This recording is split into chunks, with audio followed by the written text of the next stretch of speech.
Hello, everyone, and welcome to the Green Flag. I'm your host, Lukas Wacker, and with me, as always, we have Kyle Cushman, and I am a happy boy. It's been a long time coming with a smile on my face for the NASCAR Cup Series, and it finally happened on a Wednesday night race this past week.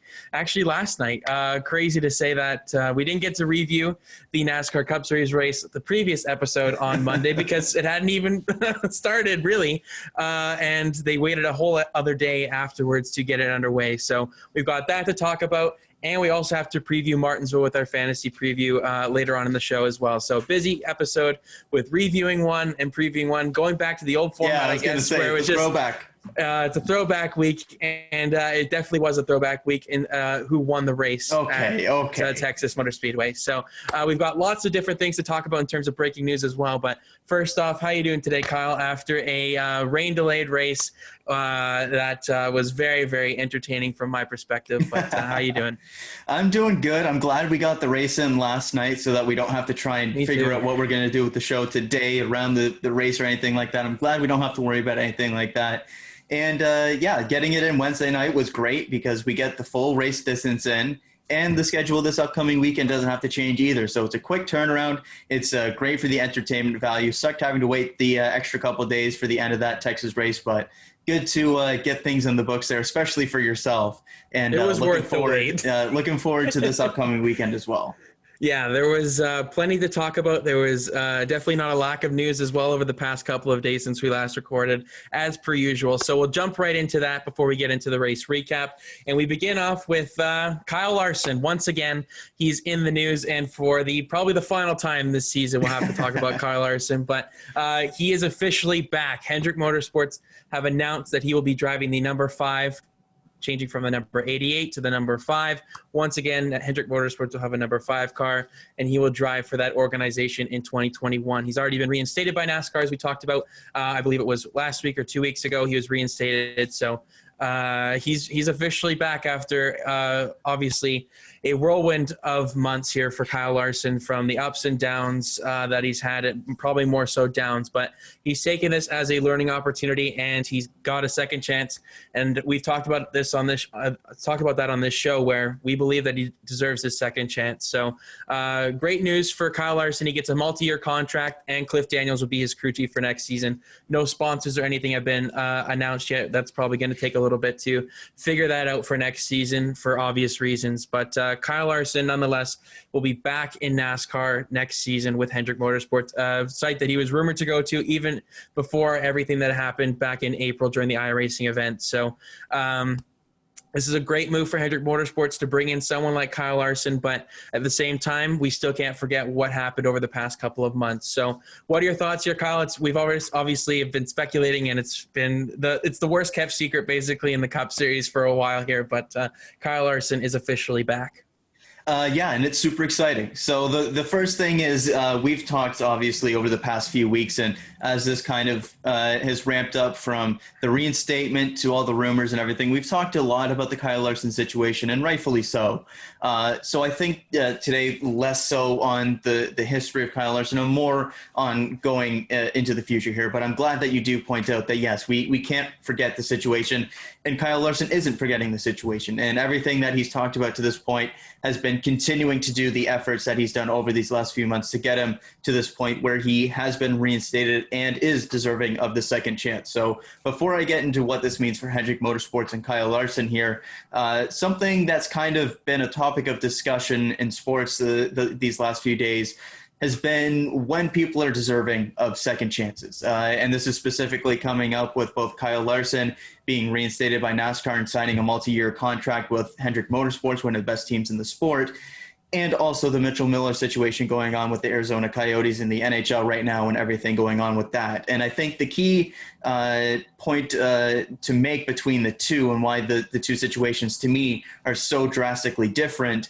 is that in Kyle Larson's case, he is immediately after the incident and in the past months of the fallout of the situation, he's taken the steps to make himself a better person. He's acknowledged the mistake. He apologized for it, but then he didn't just have a hollow apology and kind of move on pretending like it didn't happen.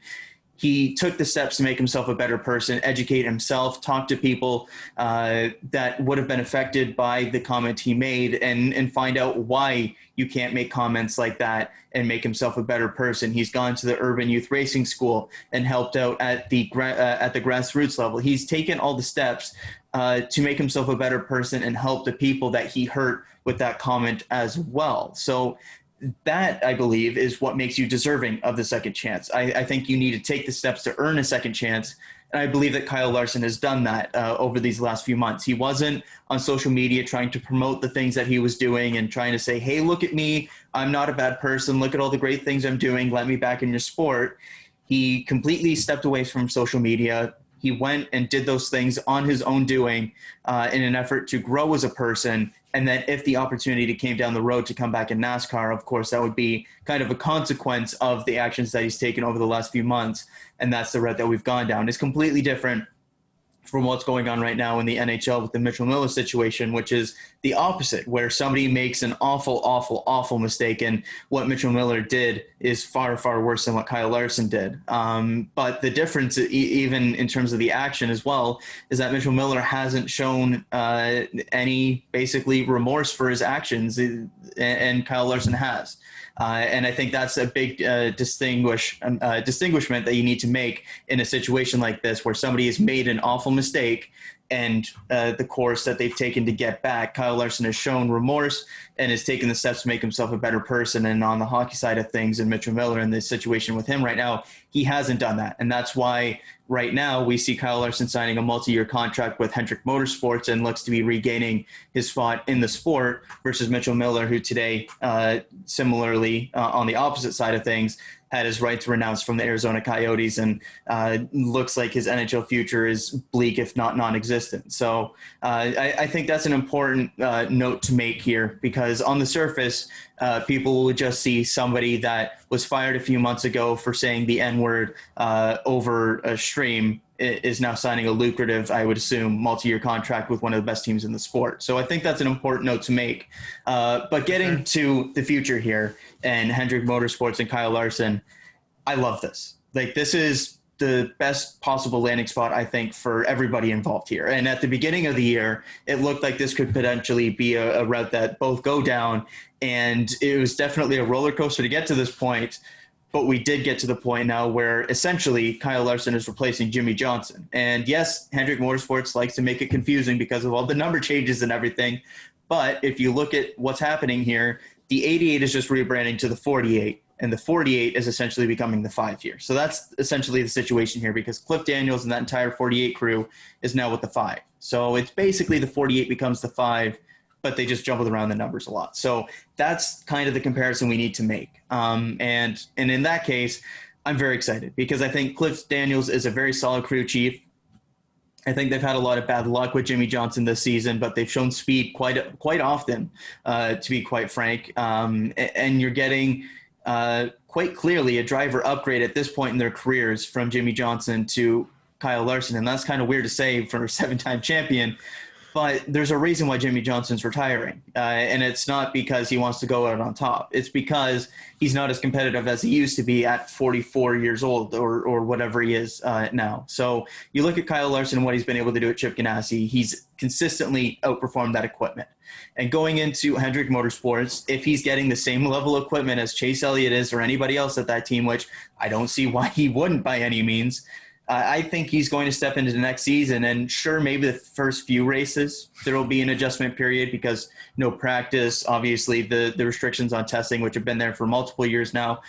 Sure, there might be some transitional problems for Kyle Larson at the beginning of the year, but as that season goes along, I fully expect that number 5 car to be in contention for not just a deep playoff run, but probably for the championship as well. I don't know where you stand on your expectations for Kyle Larson next year, but Larson and Hendrick Motorsports, I expect to be competitive for a championship right out of the gate.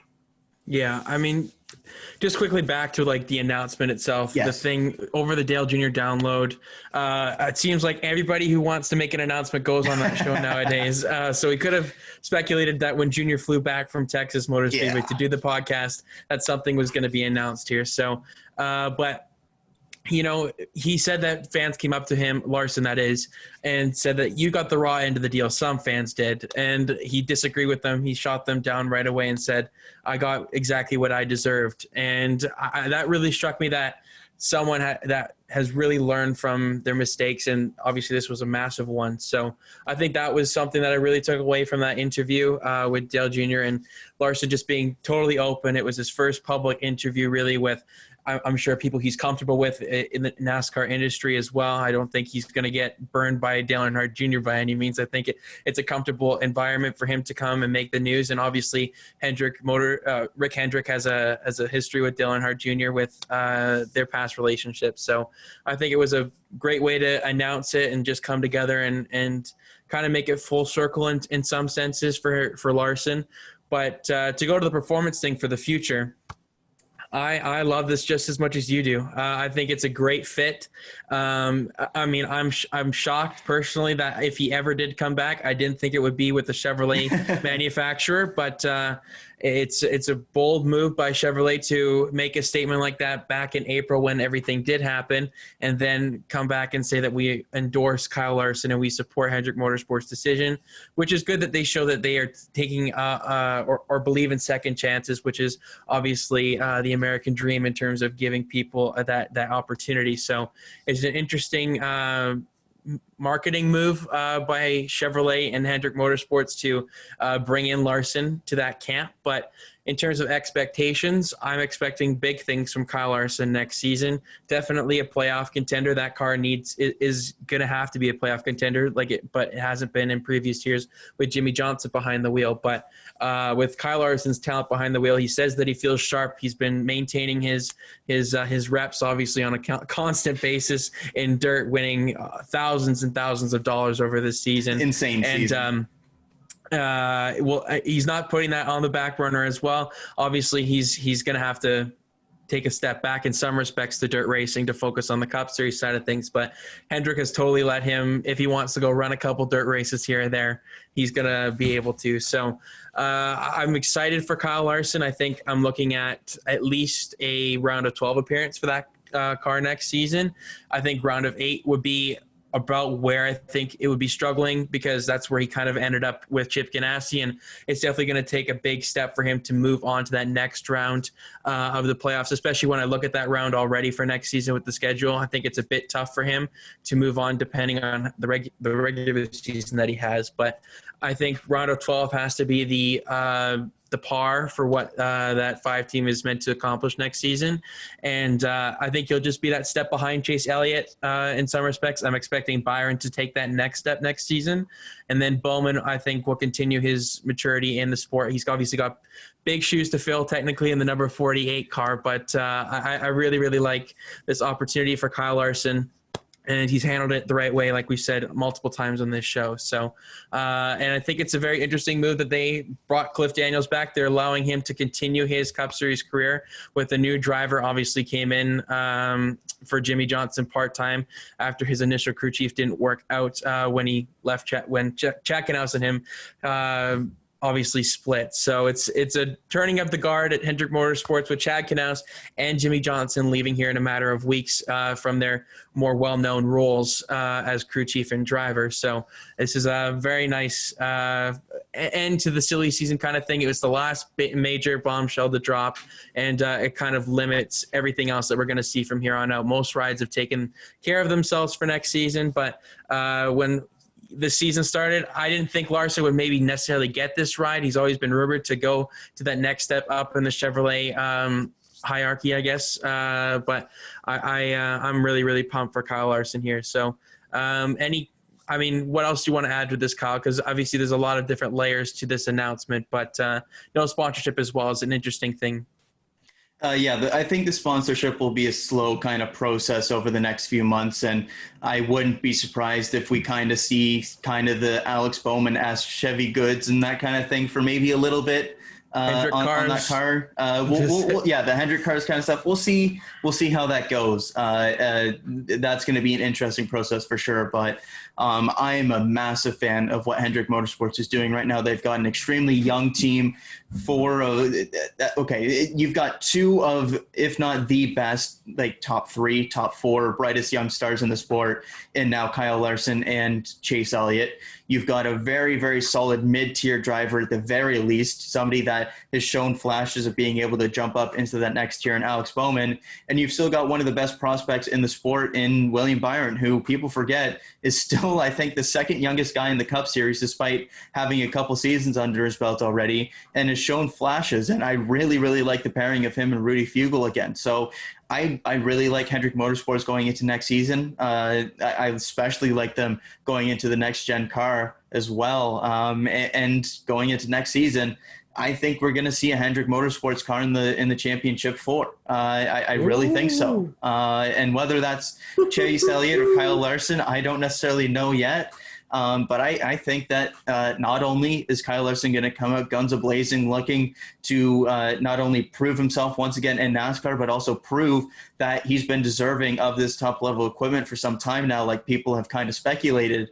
And not only that will also push Chase Elliott now, who really hasn't had any internal kind of competition from anybody at Hendrick Motorsports since taking that next step to a potential championship contender. I think that him and Kyle Larson are going to be battling for wins fairly often next season. And I think that we could see Hendrick Motorsports kind of blossom once again next season just based off of all the moves they've made. Interesting. I don't know if I have as high as expectations for Larson as you do, because when I look at his body of work so far in the Cup Series, he's had that amazing season in 2017. We all remember with his multiple win season. But besides that, it's been a struggle here and there to get those consistent finishes. So I think it's going to take some time for him to come back into the sport here. I'm going to temper my expectations just to try and make it so that if he exceeds them, great. But I don't want to set the bar too high and then just kind of it falls short. Because let's not forget, Hendrick has struggled for the past couple of seasons overall as an organization. They haven't been as dominant as we're expected to seeing when we initially started watching the sport with Jeff Gordon and Jimmy Johnson at the helm. So I think there's definitely some limits to what Kyle Larson can do next season. Just also, this 48 team hasn't won since 2017 as well. So I think I'm looking for a win, maybe 2 next season from Kyle Larson. But besides that, I'm not going to hold him too much to being a championship favorite going into the playoffs or anything like that. I think just getting your feet wet back into the sport, it's not easy. We've seen how Matt Kenseth has struggled this season, obviously a little bit of a different situation, but just struggling with getting back into the feel of the car and everything, especially with the no practice. I think that could play an effect on Kyle Larson's performance next season, but I'm hopeful that he can do nice things in that 5 car. I'm looking forward to seeing the number 5 back on track for Hendrick Motorsports. Definitely. Obviously, I have a little bit a soft spot for that with Kyle's initial number there in the Cup Series as well. So I think it's a match made in heaven there for Kyle Larson, and hopefully he can take that next step in his Cup Series career over the next couple of seasons with Hendrick Motorsports. So I'm loving this move. I think it's going to be great for the sport as a whole. It kind of rounds out that lineup. It's one of the youngest lineups in all of NASCAR right now. They're built for the future there. I don't really see any movement going on there anytime soon, really. They've kind of set in stone what they're looking at for the next 4+ seasons at least with the lineup they have. Why wouldn't you want to keep that? It's a great lineup of cars and drivers compared to when you look at some aging organizations.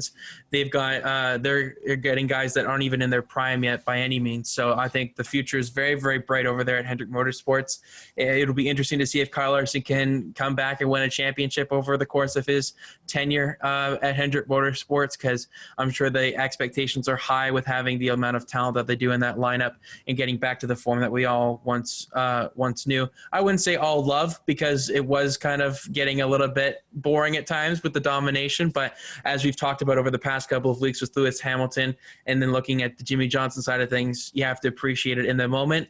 And being a younger 10-year-old Lukas Wacker, I didn't really appreciate that as much when I saw my guy losing and another guy I didn't like winning. But looking back on it now, it is definitely a bittersweet kind of last couple of races here for Jimmy Johnson. So besides all that, Kyle Larson, welcome back. We're happy to have you back, and we're happy that you've earned this second chance with everything that you've done over the last couple of months. So any final thoughts here on Kyle Larson before we move on, Kyle? Yeah, I'm just super, super excited to see him back on track. And obviously the key date you look at probably is the Bristol dirt race and whatever the hell's going to happen in that race. But like, it's not just that. We've seen him excel multiple times on road courses as well, start up front on numerous occasions up in on that front row, top four in qualifying at road courses. Maybe that Hendrick program, which has looked really solid with obviously Chase Elliott's dominance, but also Alex Bowman and even William Byron looking solid as well. Maybe that can surprise some people as well. I'm just super, super excited to see him back on track. And sure, this package doesn't necessarily suit his driving style to the extreme, but the great drivers in the sport, no matter what the packages, are able to succeed. And I think that a lot of people believe that Kyle Larson is that kind of talent that no matter what you put him in, he will be able to succeed. So I'm excited to see what he can do next year, but even more so once that next gen car comes around in 2022 and beyond. Yeah, we're hoping for some off-throttle time in the next-gen cars so we can really see some of these guys go head-to-head here. So that's an understatement, but I'm very, very excited for Kyle Larson next season. Yeah. So Reddick versus Larson at Homestead is going to be fun too. Very, very much so. And I think I'm also want to touch on this. Larson and Christopher Bell, I think that's going to be a great rivalry over the next couple of seasons with Bell moving up to competitive equipment in the 20 car and then Larson in the 5. I think they're very comparable kind of in performance. Obviously, we've seen the 20 and the 48. What is their current cars right now? Very similar in performance this season. So I'm expecting good things from both drivers next season, especially when you look at Bell's performance this last night in the Cup Series race at Texas. So I would love to see a Christopher Bell, Kyle Larson dirt track showdown at Bristol to try and maybe make it seem half interesting if it is that at the Bristol dirt race. Briscoe as well. Like it's going to be fun. We've got the dirt track racers, and then we've got the rest of the Cup Series oval racers, basically, is what's going to happen, I think. But that's a long ways into the future. But for the now, Kyle Larson is officially back, and he's with Hendrick Motorsports in the number 5 Chevrolet. It's nice to finally tie a bow on that saga. That one is done and dusted. We'll just wait on the sponsorship for that thing, but that is hopefully going to get announced over the offseason as they try and get through negotiations. So if not, they always have HendrickCars.com to sponsor the car if they need a backup. Give me like a throwback car quest scheme at the very least. If you're going to toss like Hendrick cars on it. Like give me some throwback. Give me a Kellogg Car Quest car. Yeah, now we're talking. That's one of the nicest paint schemes in NASCAR history. Don't at me about that. It's completely agree. Okay, perfect. I think there's not really a bad design of that car that I've seen over the. So, Let's not get too off topic. Let's look at that for the throwback weekend next year at Darlington. Yes. For now, we're going to move on and stay in the Hendrick Motorsports stable here. We'll quickly touch on this. William Byron, I didn't know this during the race, but he didn't have his actual pit team or pit crew this past I guess Wednesday night race. It feels weird to say that, but last night William Byron did not have his regular pit crew over the wall for him as multiple members of his team tested positive for COVID-19, and they will be missing this weekend at Martinsville as well with the 47 team, obviously driven by Ricky Stenhouse Jr.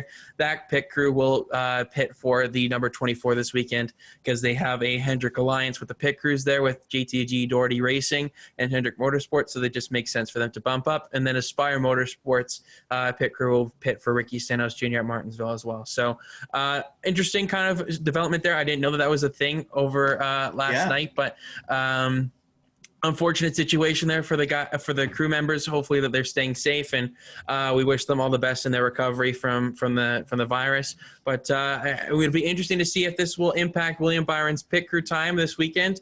I'm sure everybody across the board at Hendrick Motorsports know what they're doing over the wall, but that a little bit of added pressure to going up to Hendrick Motorsports, the main organization there, where some of those guys will be interesting to follow on Sunday, Kyle. Yeah, I didn't really notice anything with it last night. It wasn't pointed out at all in the broadcast, I don't think. But yeah, just an interesting, just an interesting storyline to pay attention to. And William Byron, of course, has had past success at Martinsville, so maybe somebody that will be in contention, maybe not for the win, but maybe for a top 10. And it'll be interesting to see if that maybe impacts his race at all. Yeah, ran second there last year in the fall, so we'll see what William Byron does this time around in the fall race this upcoming Sunday. And then the final bit of NASCAR news, and then we'll talk about some other things that have come out in Formula One and IndyCar. Obviously, the Truck Series race, we recapped that on Monday. There was a loose wheel on Chandler Smith's car, and then and then it rolled off, and it just kept on rolling and rolling and rolling because they did not have it properly secured. He left before they had tightened the lug nut. So as a result, crew chief Danny Stockman, tire changer Brandon Trano, if I'm pronouncing that correctly, and jackman Charles Thacker, if I'm pronouncing that correctly as well, have been suspended for the next 3 Truck Series races, which will carry over to the Daytona race for the Truck Series next suspension as well. Yeah, they're going to have quite the off season here for those guys, but they are suspended for the next 3 Truck Series races as a result of that. So unfortunate there for KBM. It's just kind of been a string of different things here with Rudy Fugle leaving, and they're down a crew chief for the season opener next season and for the remaining 2 races this season on that 51 truck that will be, I think it's going to be run by Brandon Jones this weekend to get him some extra reps for the Xfinity Series. And I think that Chandler Smith finishes it off in Phoenix, if I'm not mistaken. But that would make sense. I could be wrong on that, but unfortunate here for the KBM guys. Yeah, it's the penalty that you expect, and yeah, it's kind of funny that it carries over all the way through the off season. Poor guys. The 2 Daytona. They really want to drive that punishment home. Yeah, no kidding. But yeah, it's just something that you expect anytime you see a wheel flying off like that. But yeah, it is a little bit funny that it lasts that long. Yeah, but it's just for the safety measures, and it's been a consistent penalty we've seen over the years. One of the few consistent penalties that there are in NASCAR. All right. We won't get into penalties. But that's the NASCAR side of things on the news. Way to end that one there, Kyle. But we'll move into Formula One here, where it's just a bit of confirmation news with Pierre Gasly returning to AlphaTauri next season and is leaving 1 seat available there to be announced at that Red Bull sister team for next season. So it was widely speculated that Gasly will return to that team. It didn't make sense for him to make that jump back up to the Red Bull program next season, or the main one with Red Bull Racing. But it's a good move for AlphaTauri. Obviously got that inaugural win at the Italian Grand Prix earlier this season. It's one of the best stories, if not the best story of the season, really. I mean, excluding the Lewis Hamilton breaking Michael Schumacher's record and all that minor storyline. But Pierre Gasly is going to be back at AlphaTauri, and it leaves that 1 spot open to be decided. There's a lot of speculation on what could happen with the entire Red Bull program over there, with Alex Albon's performance over this season not being up to par with what we maybe anticipated after we saw the late season surge that he had last season in that car. So it leaves a lot to be speculated and decided over there at the Red Bull program. But one thing is for certain, Pierre Gasly will be staying in the Red Bull Junior program for at least 1 more season. Yeah, and I think that it's probably the best move for Gasly at this point. Everybody else in that competitive mid-tier hadn't really has already filled their drivers. So there wasn't really anywhere for him to go if he did want to leave the Red Bull program. So I think it makes sense for him to stay at AlphaTauri for at least another season and kind of be in that decent-ish mid-tier equipment where he seems to be very comfortable. Obviously, this season has been spectacular in the AlphaTauri, can lead that team. And going forwards, if he wants to stay at that team, you look at the new regulations coming in a couple of years, that will probably help out some mid-tier teams like AlphaTauri and be more competitive there. If he doesn't want to stay there, given his performance level this season, and I'm sure next season as well in the AlphaTauri, I'm sure there will be some other mid-tier teams that would be very interested in his services. So I like the move for everybody involved going into next season. It would have been just messy if they tried to promote him back to Red Bull. So it just makes sense just to stay at AlphaTauri for now. But It's the rest of the Red Bull situation that's very, very fascinating here. And we know Helmut Marko has said that they'll announce the second driver with AlphaTauri after Bahrain, which kind of leads you to suspect that it might be Yuki Tsunoda getting that second seat here, just given they won't be able to know if he's eligible or not until the F2 season is basically wrapped up, when he's either confirmed to either be in the top 5 or not in the top 5 in the championship there. Because if he finishes top 5, then he's F1 eligible. If he's not in the top 5, then he does not have enough super license points. So it comes down to that, really. And I think that they do kind of want to put him in that seat. And then obviously whatever the hell's going to go on with Alex Albon, that's a completely separate situation. But I at this point, obviously we know Gasly's going to be there. And I think Gasly paired with Tsunoda could be a really strong duo to both help Tsunoda grow at F1 and kind of be that next Red Bull Junior guy that might make the step up to Red Bull at some point in the future. But also for Gasly to stay in that solid equipment for next season and see where he goes from there.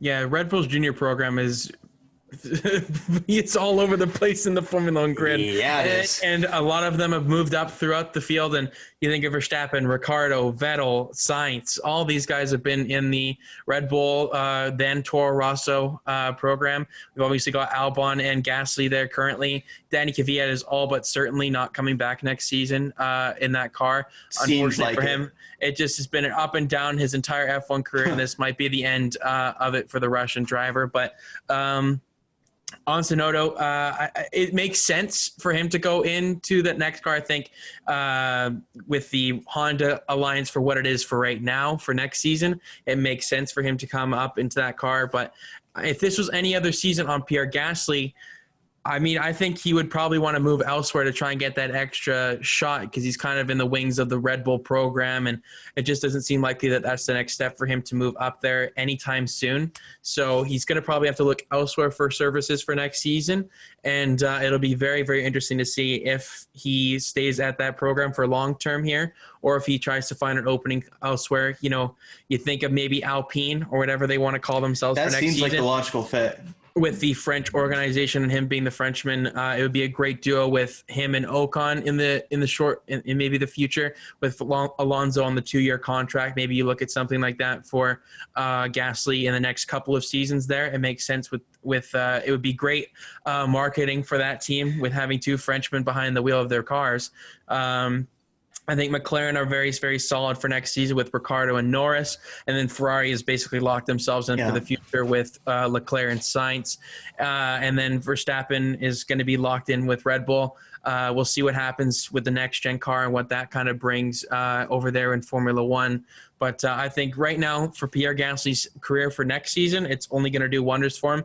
He has the exact same amount of points at 63 points this season as he did in the Red Bull seat last season. So just shows you the comparison and how much he's outperformed that AlphaTauri this season, and then how much that he kind of struggled in that Red Bull seat last season. So I'm expecting great things from Pierre Gasly again next season. I won't put the expectation on a win necessarily. No, but, I think that's a bit much. that second seat is definitely up for grabs. So it'll be very, very interesting to see if he can get that second seat there in Tsunoda. But I'm pumped for Pierre Gasly. He's obviously got a bit of a soft spot for everybody's hearts in the F1 on the F1 grid after everything that he's gone through this year. So very, very happy to see him get that confirmation for next season, because he was the least I didn't want him to go anywhere else. I think he was the most deserving of staying in his seat there for sure amongst any of the guys that are over there at Red Bull for right now, besides Verstappen, obviously. And then that leaves Albon's future kind of up in the air as well, if he wants to stay there. He's still a young talent. It's just very, very big expectations at a program like that. When you see the performance that Verstappen gets out of the car, it's always going to be a tall task to try and measure up to that. But it's just a whether or not Red Bull feel that Albon is that slow, or Verstappen is exceeding the expectations of the car that much. So I think there's probably a bit of a middle ground there that they can probably find. But you've got some big names that they could go outside of the Red Bull program to look at. The names like Sergio Perez or Nico Hulkenberg really stand out at you there. But any final thoughts here on the Pierre Gasly and AlphaTauri kind of seat situation for the future, Kyle? Yeah, just made a lot of sense. Just get it out of the way. It was a signing that everyone expected, so it's glad just to check that one off the box and continue F1 silly season. And we've got a couple more dominoes to fall here. Obviously, the big one being that second Red Bull seat, and whether they do decide to go anti-Red Bull almost, and what they've shown to be the preference over basically their entire existence, and go outside the Red Bull driver program and pick up one of Perez or Hülkenberg, or if they do decide to stick it out with Albon. So that's going to be fascinating, but I'm glad that Pierre Gasly is staying with AlphaTauri for at least one more year. Yeah, there's a lot to be decided there still on the F1 silly season side of things. Yeah, a sneaky amount. Yeah. Yeah, it's, definitely the Haas and the Alfa Romeo and AlphaTauri, just that one seat, and the Red Bull seat left a lot to be desired for the remainder of the season. Yeah, we had that kind of surge at the beginning of like lockdown and everything. And everybody wanted to leave. Everyone made like crazy decisions at the beginning, and we had Vettel out and Sainz in a Ferrari and Ricciardo and McLaren, all this kind of crazy stuff. And then we went silent for months on end. So it's kind of been a strange situation here for F1 silly season. It's been very disjointed. It's been very long, but it does seem like as these coming weeks come along here, we'll get some final confirmations, going into next season. Yeah, that looks like the plan. So also on the F1 side of things, as well as we move on here from Pierre Gasly, just a quick note on Sauber and Alfa Romeo continuing their naming rights partnership for the 2021 season.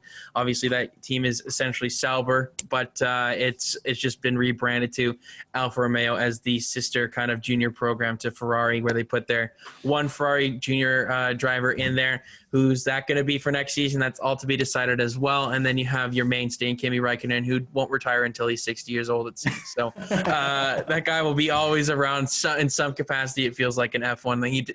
He's never going away, but we're happy to have him on the grid. But it's a good marriage there. I love the rebranding. Alfa Romeo just sounds like such a racy name. Obviously, it just sounds really, really good in Formula One. So it's a great to see that they're extending that partnership, and they feel like there's definitely more to be gained from it, and there's potential for more in the future, Kyle.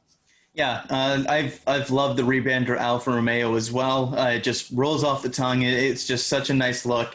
I think the cars look good as well, and it's always nice to have that Italian team on the grid, especially with how great the Italian Grand Prix and everything is, and the sister team to Ferrari as well. It just works. So yeah, the old days of Sauber, you kind of are nostalgic a bit and look back at those days. But I think that Alfa Romeo is the right look for now, and I'm glad that it's remaining so going into the future. For sure. And then that wraps up the Formula One side of things. We move into IndyCar silly season. Once again, we have some big news on that front, with Alex Palou moving from Dale Coyne Racing's number 55 to Chip Ganassi Racing's number 10, replacing the departing Felix Rosenqvist, who's going to Aaron McLaren for next season. So a very, very interesting move here, Kyle. Alex Palou did a fairly decent job this season for Dale Coyne Racing, but not spectacular things in that car compared to what we expect in to deserve a seat as high caliber as the number 10 for Chip Ganassi Racing. But an exciting move nonetheless for Alex Palou. Yeah, a very exciting one. And this is a guy that has kind of flown a little under the radar this year, but has had some standout performances. And you look at mainly the road courses, and the big one stands out was that first race at Road America, where he finished on the podium in third in just his third IndyCar race and second road course race in IndyCar. So he's definitely a road course guy for IndyCar. You just look at his results here this season, and you can tell that the three top 10s that he has this year are all on road courses, two very strong finishes at Road America, and then also finishing ninth in the second Harvest Grand Prix just a few weeks ago. So it's an interesting move. He's one of the younger drivers on the grid, of course, was a rookie last year with Dale Coyne Racing. And I think that this is a solid bet. He's shown some promise, especially on the road courses, if he can maybe round out his game a little bit more on the ovals. But even next season, you look, and there's only 3 trips to ovals in 4 races. So 2 races at Texas, and then obviously the Indy 500, and then Gateway is the last one, I believe. So not a lot of ovals. So I don't mind the bet on a guy that is primarily good on the road courses here. And he's a young guy, so if he, you can kind of be patient with him here. You've got obviously Scott Dixon there leading the team, and you've got a veteran that's still learning the IndyCar game in Marcus Ericsson. So I don't mind the bet on a younger guy in Alex Palou that showed flashes this past season with that mid-pack Dale Coyne Racing team. So I kind of like the move here. Would have preferred to see somebody like an Oliver Askew or a big-name free agent, definitely. But I definitely don't hate the move either. I think it's a very solid move for Chip Ganassi Racing here. It's an interesting team lineup that they've got over there at Chip Ganassi Racing. Like to go from what they had before this kind of current era that they have, with obviously Scott Dixon being over there for a while now, and then Dario Franchitti comes to mind, and a couple of other guys along the way as well. But it's an interesting mix of drivers that they're going to have for next season, with Scott Dixon, Jimmy Johnson on most occasions, and then Alex Palou. And then obviously Marcus Ericsson to kind of round it out as well. We'll touch on that really quickly here.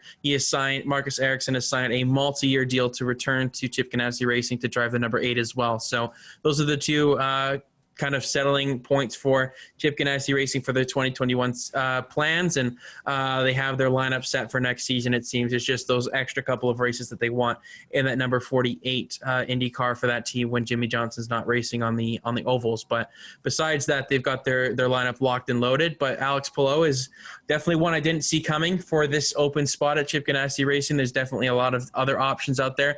Not to say that Palou hasn't deserved it, but it's a big step forward in his career with the highly touted Felix Rosenqvist in that seat and performing well on occasion. Obviously won a race earlier this season as well. So there's some big shoes to fill there for Alex Palou for the future here. But I'm hopeful that he can live up to high expectations and just get I think the target for him next season would be a top 10 finish in the point standings in a vehicle of that equipment. So I don't know if you have similar expectations for him next season, Kyle, but I think that there's a bright upside to Palou's future here in IndyCar.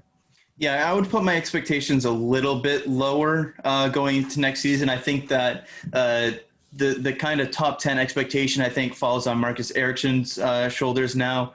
Just looking at the last couple of years, Rosenqvist obviously had that great first campaign in 6th. This year was a little more disappointing outside the top 10 in points there. So I think that Ericsson is kind of going to be the one that you would expect to be inside the top 10 other than Scott Dixon for Chip Ganassi Racing. And I think Palou you would expect to be in probably like the 12 to 15 range if he has a good season, because of course it is road course heavy, and that's kind of where his strengths lie here. And the first season in IndyCar was solid. Of course, he didn't win Rookie of the Season. Rinus VeeKay did. So there's definitely some room to grow there. And Palou finished 16th with Dale Coyne Racing. You look at Santino Ferrucci, who is better kind of across the board, obviously had the year experience, finished 13th. So I would expect Palou to maybe jump up to like the 12 to 13th range and kind of be where Marcus Ericsson was this season, or maybe where Ferrucci is, and then grow from there.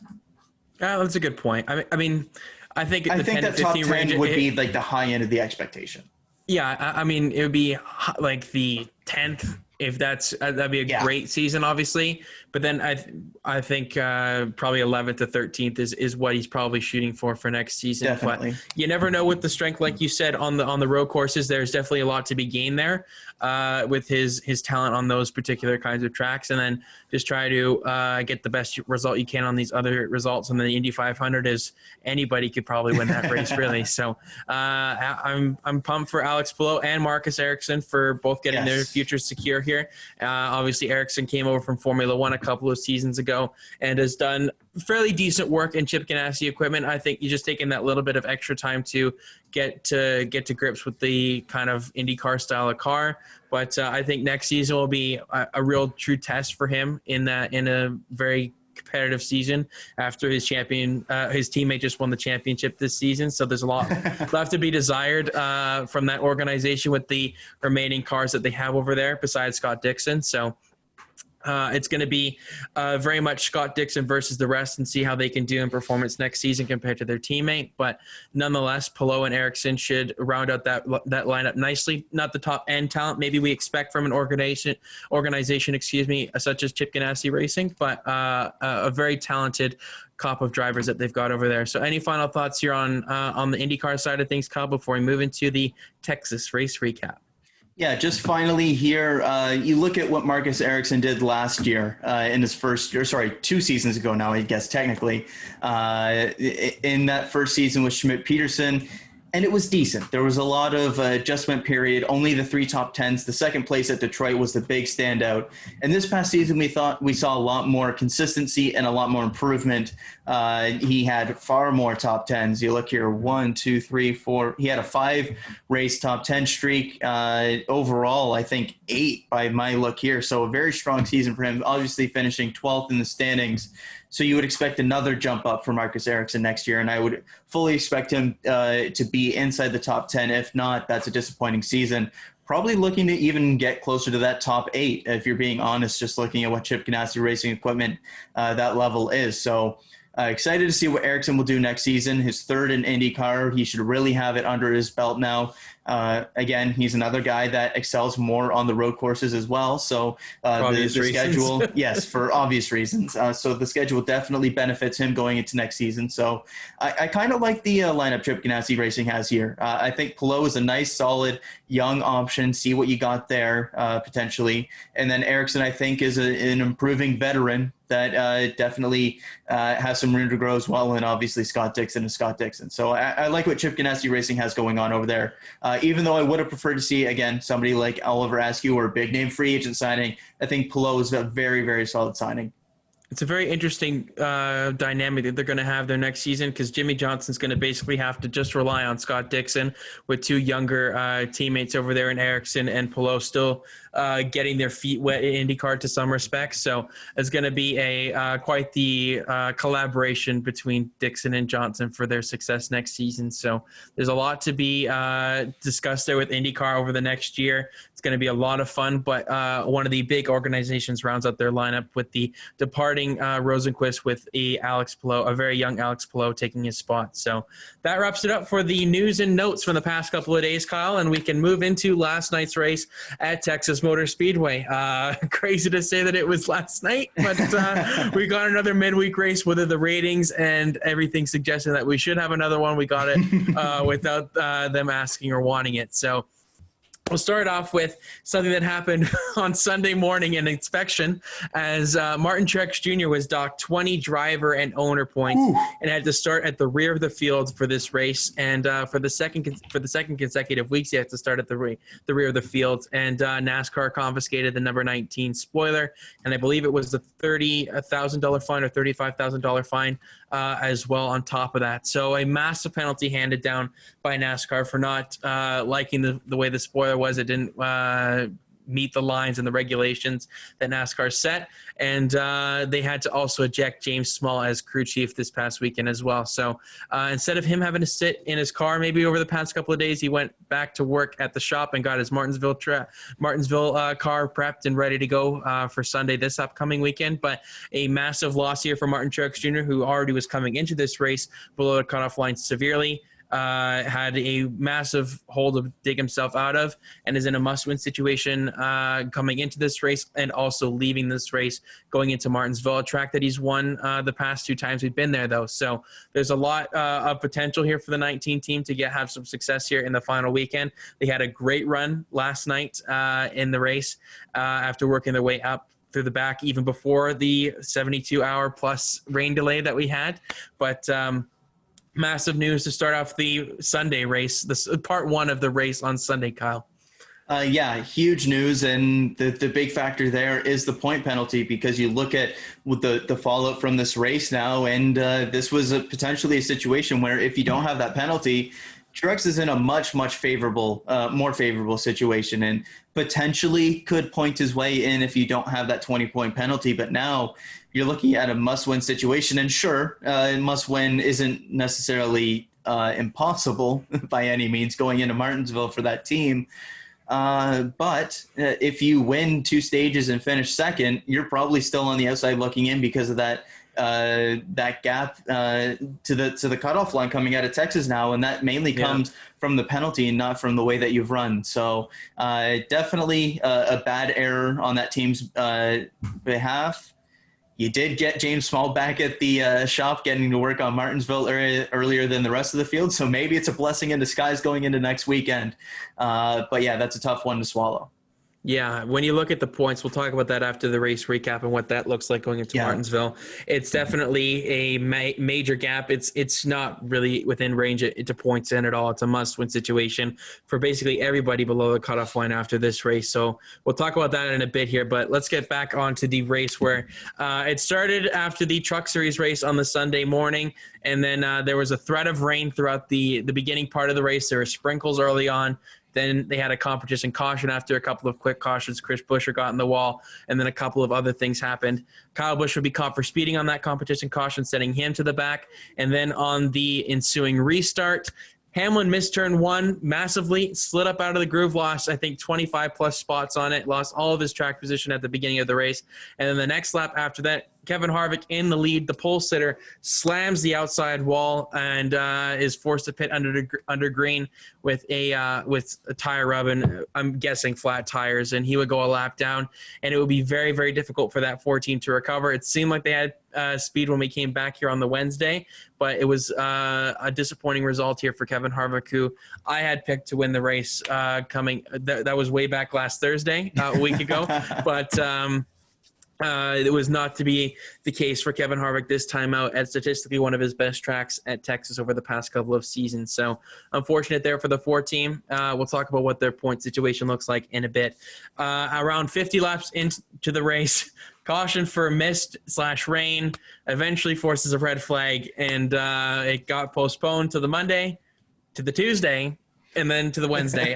But credit to the entire safety team at the track, the Air Titan drivers, and for NASCAR bringing in more Air Titans to get the track quicker. They brought one in from Talladega, and I believe 2 from Atlanta Motor Speedway as well. They brought in all the hands on deck for this to try and get the race in last night, and luckily they did. They didn't have to push it to the Thursday and affect this week's schedule like Kyle mentioned at the top of the show. So the red flag lasted for 72 hours, 28 minutes and 34 seconds. So the drivers were all sitting in their motorhomes, or some of them were in their rental cars, as Corey LaJoie was tweeting throughout the entire part of it, where he went out to some local diners and stuff, and then had like burritos and whatever he was having. Probably not the most nutritional diet for some of these guys going into last night's race, but props to everybody for sticking it out. NASCAR not giving up each day, Monday and the Tuesday and the Wednesday, getting the track dry on multiple occasions, and then just Mother Nature was not having anything of it. But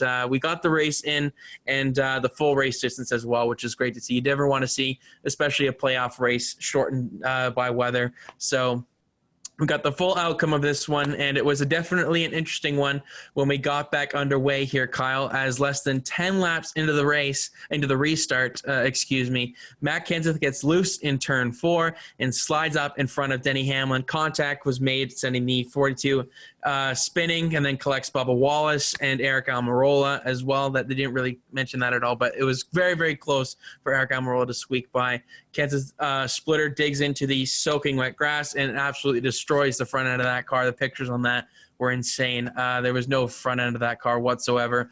Bubba and Kenseth would be done for the day. Kevin Harvick would get the free pass, and then Denny Hamlin suffered a bit of nose damage from the incident and would be forced to pit for some repairs under the caution. So your thoughts after the entire red flag, Kyle, and the beginning 10 laps after it seemed like it could be a wreck fest going into this race was actually the opposite of that as the race went forward from there. But everything from the red flag to the opening part of the laps when we came back on the Wednesday yesterday. Oh, man, I've never been more thankful to see cars on track at Texas. I've never been happier to see cars on track at Texas. And, of course, we kind of expected there would be a wreck early on, just given it was still a little bit sketchy. We didn't know what the situation was going to be with the traction compound and everybody having such a long layoff, what the cars would do if there would be any engine failures or anything like that. We didn't really know what would happen. And it was unfortunate the way that it did happen, because it was somebody that wasn't even in the traction compound that got loose in Matt Kenseth. And unfortunately, there was somebody behind him as well when he got up out of the groove, and everything involved was unfortunate there. Is kind of a microcosm of Kenseth's comeback this season. It's unfortunate. It was kind of cool at first. We were kind of excited to see Kenseth back, to see what he could do in equipment that we know is competitive, given what Kyle Larson has done in the past and what even Kurt Busch has done this season with Chip Ganassi Racing. And it just hasn't been there on basically every single weekend. And yeah, Kenseth doesn't have the experience with this package and everything. And yeah, all the cards were stacked against him. But it's tough to watch mistakes like that and cost guys like Bubba Wallace after such a long layoff. It's just, you feel it's just so tough. bad for those you guys. feel bad for, and not just for Bubba, but also for Kenseth too in that situation. But this has been a tough comeback season, to say the least, for Kenseth. Looking back, I'm sure he probably wishes he did not come back. There was the one highlight at Indy where he looked like he might have been able to steal a win there for a little bit, but it's been downhill since then. So it's been unfortunate to watch. But yeah, that incident there was just kind of a microcosm of the season.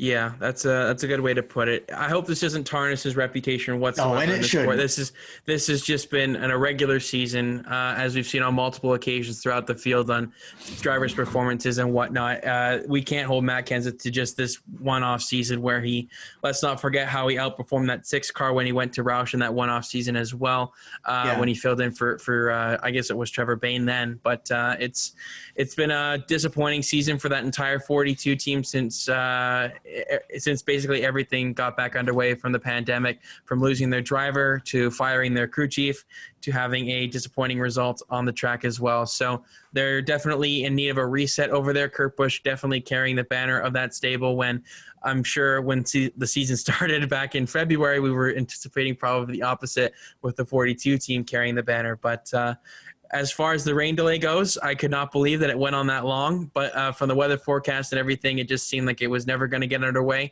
But there's lots of different speculation on what they could have done, or if they go race the Texas race after Martinsville and do it on their way to Phoenix. Like, it would have been crazy different things that were thrown out there. But congrats to the entire NASCAR sanctioning body and everybody that got the race back underway, which was very, very entertaining for myself, to say the least, as the race wore on. So we'll keep going here to the it goes green to the end of stage 1 after that incident. Drivers kind of took a deep breath there and realized that I want to go home after the last 3 days. So they definitely took the more cautious approach as the day wore on, as Clint Boyer on the penultimate lap of the first stage pulls an aggressive block on the number 19 of Martin Truex Jr., who had worked his way all the way up to second in that opening stage, obviously over the course of 3 days kind of thing. Boyer never led a race for that long, but Martin Truex Jr. working his way up to second there. But Clint Boyer wins his 4th stage win of the season ahead of Martin Truex Jr., just getting stage points, but in the end, it's not really going to help him as much in the end result. Eric Jones, the guy who I had in my fantasy lineup, getting 3rd. I thought I was on for a great day with Eric Jones. That was not to be the case. Ryan Blaney, both of us had him in our lineups, and Jimmy Johnson also looked very, very strong early on in that stage to round out the top 5. Byron, Chase Elliott, Joey Logano, Austin Dillon, showing that speed maybe from the summer was not as much of a fluke. He had a pretty solid day, that 3-car, throughout the entire event. And then Matt DiBenedetto rounded out the top 10 in the first stage. And then Kevin Harvick had worked his way all the way up to 15th after starting at the rear of the field after the free pass. So it seemed like there was potential for that 4-car to maybe even steal a win still after the significant damage. Rodney Childress tweeted out today that the damage was much more extensive than they initially thought, with the toe being out and some other parts being broken inside that thing. So it seemed like Harvick had potential, but in the end, he did not get back up and have a challenging race car after that. So lots of strategy throughout the throughout the second stage, with some guys taking no tires, some guys taking 2 tires, and then tires wasn't too big of a problem for a lot of guys. It seemed like there was definitely a lot of different strategies you could have done, especially after that first run where the tires were absolutely shredded because of the green track. But after that, when the rubber started to build in, there was no real tire fall off because of how grippy the track was. And since it's recently repaved for trying to with a redesigned turn 1 and 2 to put in a drainage system for a case something similar to the past couple of days, it was kind of ironic that this happened at this racetrack with this long of a delay. But that's beside the point. I just thought I'd point that out because I thought it was pretty funny after looking back and reading that article where they said we're reshaping turn 1 and 2 and putting in a drainage system to help speed up the drying process where it took over 72 hours. But Mother Nature was not helping them out in either case. It's not like they could not get the track dry by any means. But it seemed like at the green flag pit stops kind of sequence there in stage 2, Truex, who was in the lead, ran out of gas before he came in for his green flag pit stop as Kyle Busch, who had worked his way back up inside the top 3, roared past him on the straightaway very easily. So that kind of was maybe a bit of a turning point in the race in terms of Truex losing that little bit of track position there, just kind of having to coast around to the pits in some respects. Kept it fired, but it was definitely a loss of pace there on that in lap to the pits. And then probably one of the biggest things that occurred throughout the entire race was Chase Elliott had to pit twice before the end of stage 2. He took fuel on his first attempt to try and get some stage points, but then he realized a lap or two after that he had a tire going down, or a tire was cording that was going to pop, and he had to come down pit road and get that second pit stop, which forced him to take him out of contention for the remainder of the race. He went a lap down, and he never recovered from that. I guess not realizing that he had a tire issue when he pitted. So it was unfortunate there for Chase Elliott, Kyle. Probably one of the big playoff guys to have an issue throughout the race, and it was unfortunate because it kind of went caution-free for the remainder of the race besides the stage break. There was no real opportunity for that number 9 team to make up lost ground after that costly mistake.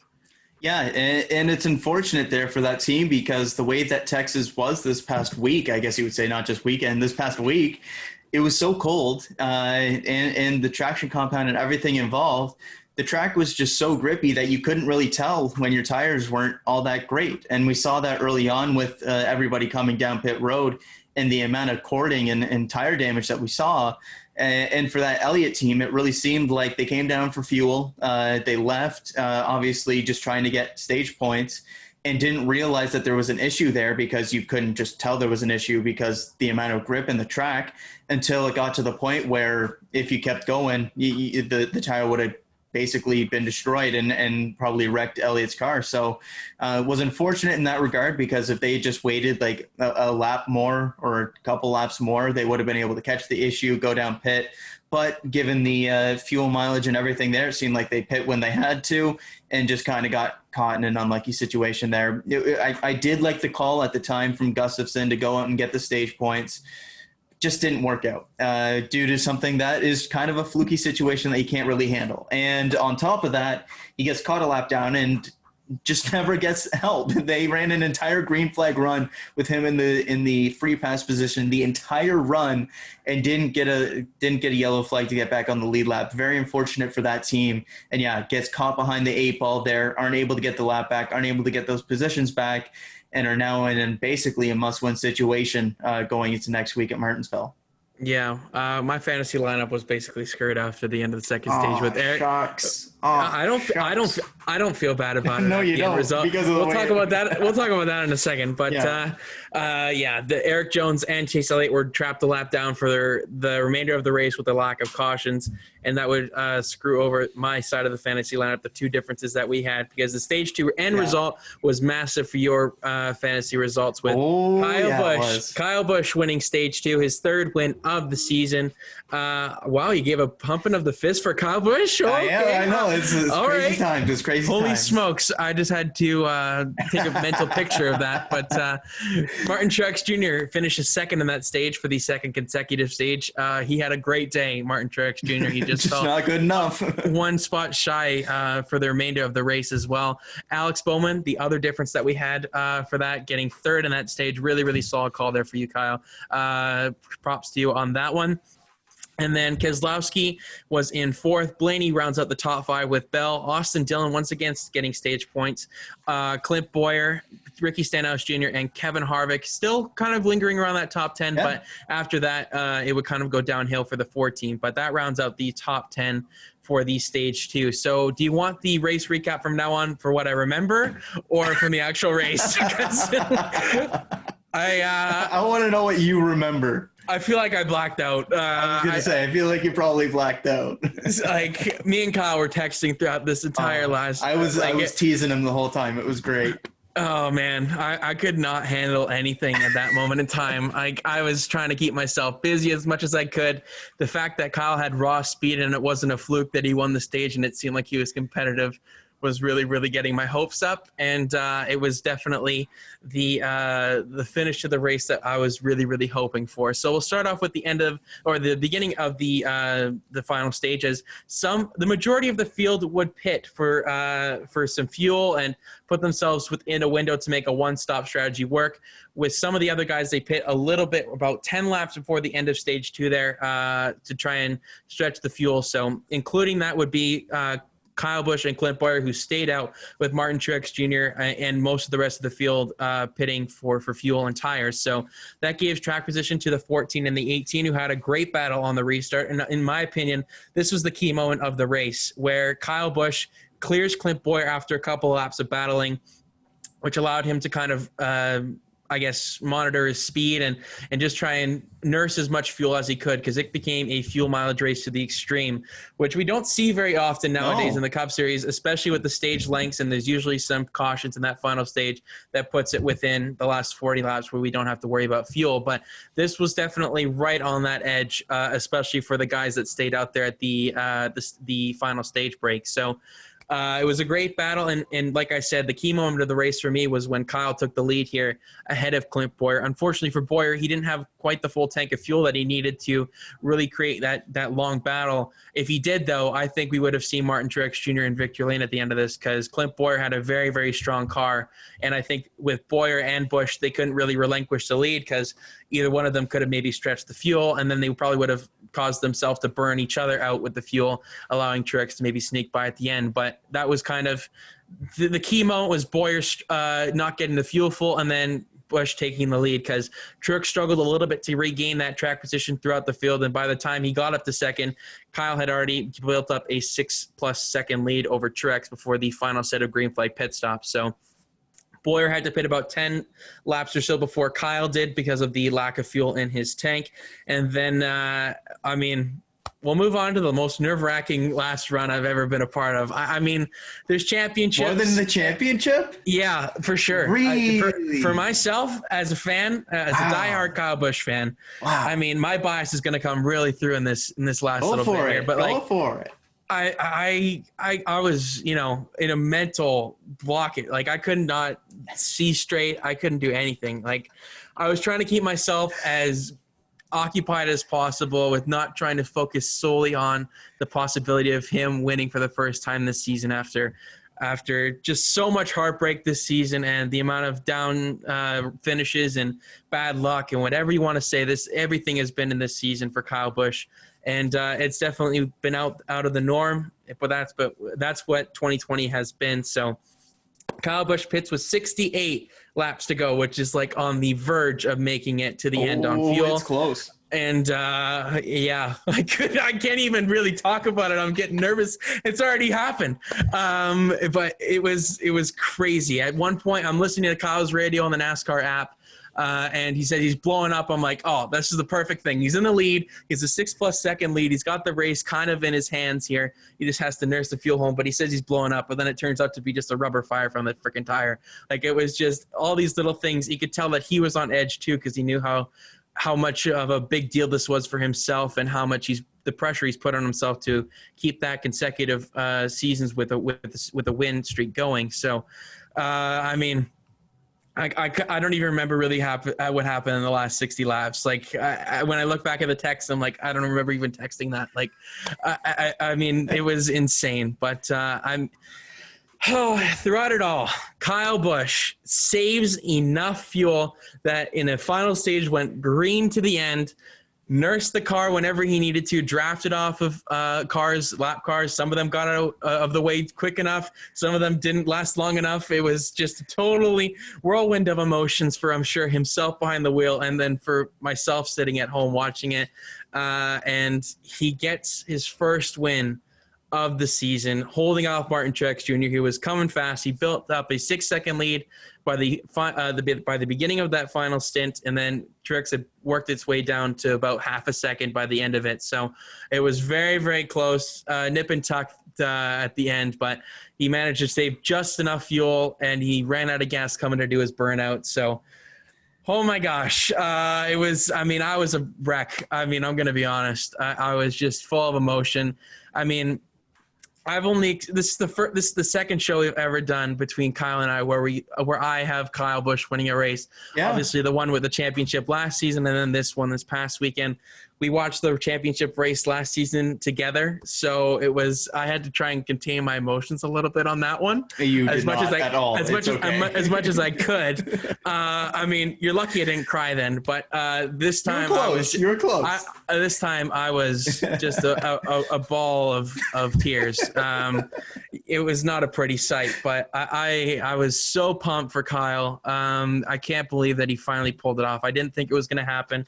I kind of written off this season with everything that's happened. It was just a great way to kind of end this season, really.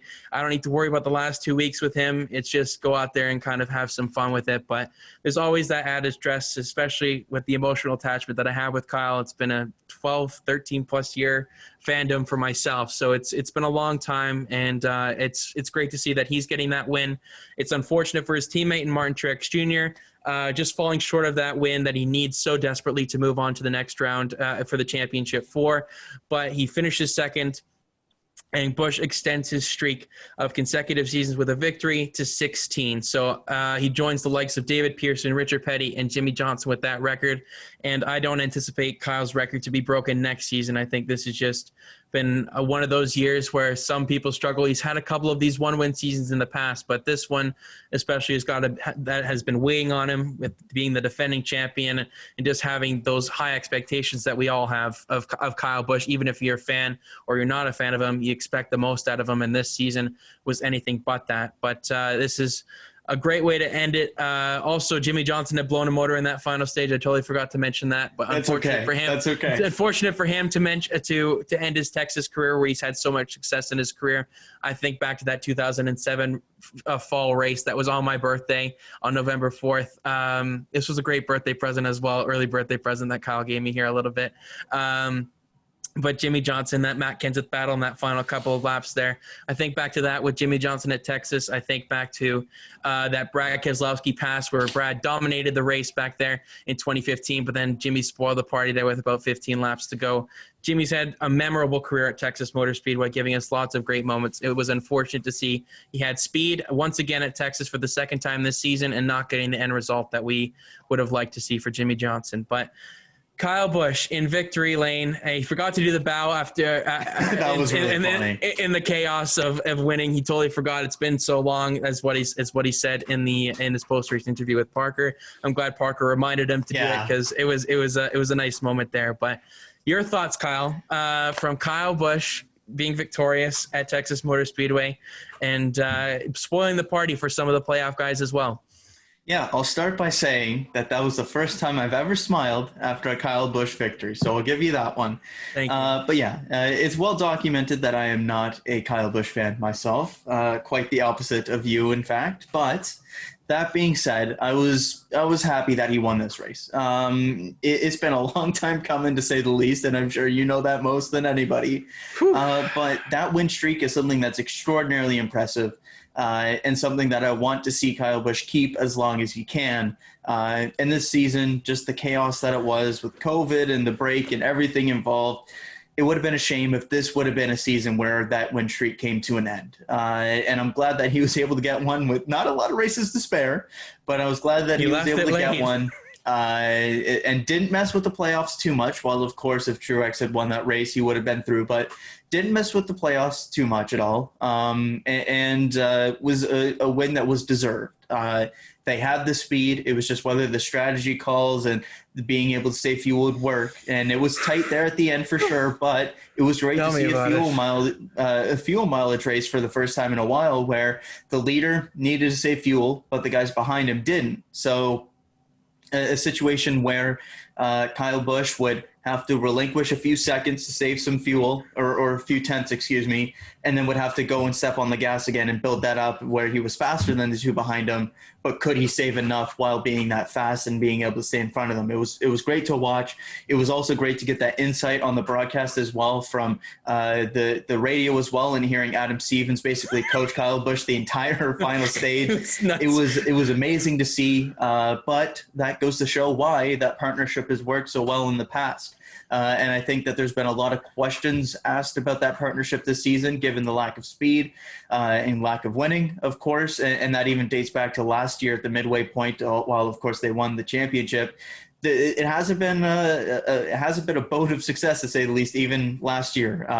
So a lot of questions have been raised, but I think that this past week at Texas shows why that partnership works so well and why that partnership should probably be staying into the future for Joe Gibbs Racing there in that 18 team. So it was great to see Kyle Busch get back in victory lane, which is something that I never thought I would say. I'm happy for you. I've turned you. I'm happy. You haven't turned me. You've softened me for sure. You haven't turned me by any means. And I'm not Ron Hornaday back in the day. But okay. I had to get that. There's your shot. There's my little day. All right. But no, it was good to see him get back in victory lane. It seemed like it was more of a relief thing for Kyle Busch after that race than it was any kind of actual enjoyment. He deserves. He's the quality driver that should be winning races. It's been such a fluky year, so it's great to see that he ends the year at least with one in the bank. Yeah, I mean, there's a lot of things I could talk about after this win, but I think what it comes down to is the communication and the tactical masterclass by both the driver and the crew chief and the spotter. It was incredible to listen to. I know they like to point out the guys like Tad Boyd and spotters like that because they deserve it. They're great leaders for their drivers. But when I listened to Tony Hirschman and Adam Stevens coaching Kyle throughout that entire last stint, giving him gaps every single lap, giving him car lengths, giving him draft off of this guy, draft off of that guy, let him off. You've got 2.7 seconds. He's getting closer, but no need to rush it here kind of thing. And everything that they said, it was just a great communication between the three guys, and I'm sure it was both relief and for everybody involved there, because what a season it has been. But as you said there with the partnership, they have to stay together, in my opinion. This has by far been Kyle's most successful crew chief in his career. You look back to Steve Addington back in 2008 when they had their 8-win season. But besides that, the Dave Rogers era was decent. He had some good seasons, and then some years they had arguments, especially when you think back to Texas Motor Speedway, which has been a lot of different storylines for Kyle Busch over his NASCAR Cup Series career, even in the Truck Series as well, with the Ron Hornaday incident that Kyle mentioned, and then the middle fingers that he gave to the NASCAR official as well. It's been quite the whirlwind of emotions at Texas Motor Speedway over the seasons for Kyle Busch, but this was a nice happy note to round the season there at Texas. So I can't believe it. I was in shock. The one week I don't frickin' pick him in fantasy, he goes out and wins. But if I'm going to lose if the reverse things worked. I'll give you that. If any week I was going to lose in fantasy, I'm happy it's this one. So congratulations. It was a win-win. Fantasy. It was a double win for me. I can't. I've already got that diecast on pre-order. Nice. I mean, this has just been a crazy year for Kyle Busch, and just to see that he was, when we see Kyle Busch in victory lane, he's won so many races across all three series. It kind of. You don't see that emotion or that joy, but the things that have been taken away from him this season, even the Xfinity Series race, he won that race at Texas Motor Speedway earlier this season and then got disqualified after the race. So it's, everything has been up and down. He's won some truck races, won a couple Xfinity Series races, but not that elusive Cup Series win this season that he so desperately wanted. And I'm so happy that finally on this show this season, after everything that we've done on this show, that I get to finally talk about a Kyle Busch win. It was a rare thing to happen, obviously, this season, but I'm very happy that I got to share that on this show with you guys, with you specifically, Kyle. It's been nice to recap this one. I can't believe I made it through it without getting emotional. I do wish that we had a live cam. I do kind of wish we had the live cam set up. You don't wish. Man. No, I definitely do. I definitely do. Don't. Oh man, I'm surprised I didn't get noise complaints. But it was quite the last couple of laps. But I also put out the graphic that I made in July, or June or July, whenever the frig I made that. I finally was able to release it because I anticipated a win probably sooner than this. But in the end, I still got to release it. So I'm very happy with everything that's happened to end this season here. So. I mean, it leaves 2 races left to really decide the season here. The monkey's off of Kyle's back, and he's already focused to next season, which is great to see. So that's my spiel on the Kyle Busch Texas win this year. I'm happy for him. I'm happy to see that you're happy for him as well to continue the streak, and it's a great statistic, and it's a great record that he's chasing after as well. So I hope he can accomplish it. If anybody's going to do it, it will be Kyle Busch. So it's just nice to get that elusive first victory of the season. So there was not much else in that final stage to recap. That was basically what I remember. Yeah. And what they really covered in the broadcast as well, which was nice. There wasn't too many battles throughout the field.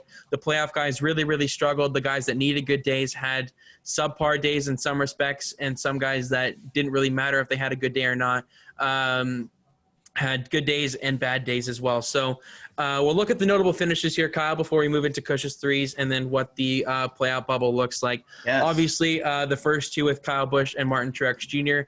But then in third place, Christopher Bell, a guy that I didn't mention there in the race recap, but he was really, really on Martin Truex Jr.'s tail for a lot of that final stint. Truex eventually pulled away, but Bell was no joke. He had legit speed. He was one of the fastest cars on the track at multiple points in that final stage. He got stage points throughout the entire race. In stage 2, and he worked his way in that beautiful throwback scheme to the original season there with Levine Family Racing as they close out their tenure in the Cup Series with the final 2 races of the season. So great performance from Christopher Bell. It goes to show you that he may be ready for that next step in that 20 car. I'm just happy that Eric Jones has that seat at the 43 car, and everybody's just finding their place there for next season. So Christopher Bell, congratulations on another top 5 this season. And that 95 car, unfortunately, is not going to be with us anymore. But once again, that second half speed has really come into play over the past couple of months. So congrats to Christopher Bell on getting that elusive top 5 finish. Do you want to talk about Christopher Bell, Kyle? Because I know it's a great storyline for him to complete the Toyota 1-2-3 finish. It's awesome. And everything involved in that story is just kind of perfect, given that Levine Family Racing is shutting down after this season. It's a Texas-based team. Their first race was at Texas. It was the original paint scheme. Everything involved was great. It was a great storyline. And for them to get that quote-unquote podium finish, I know it's not a thing in NASCAR, but I'm going to call it a thing anyways, is huge for that team. And, of course, it would have been great to see them go out and get the win. That would have been an amazing scene. Just a great way to finish off a season that we kind of had higher expectations for that team, maybe unrealistic ones, given all the talk about the Toyota alignment there with Joe Gibbs Racing. We all kind of thought that it would maybe be Furniture Row-esque, given Christopher Bell and his cachet with the Toyota. It wasn't like that this season. It was much more comparable to what it was last year with Matt Benedetto behind the wheel.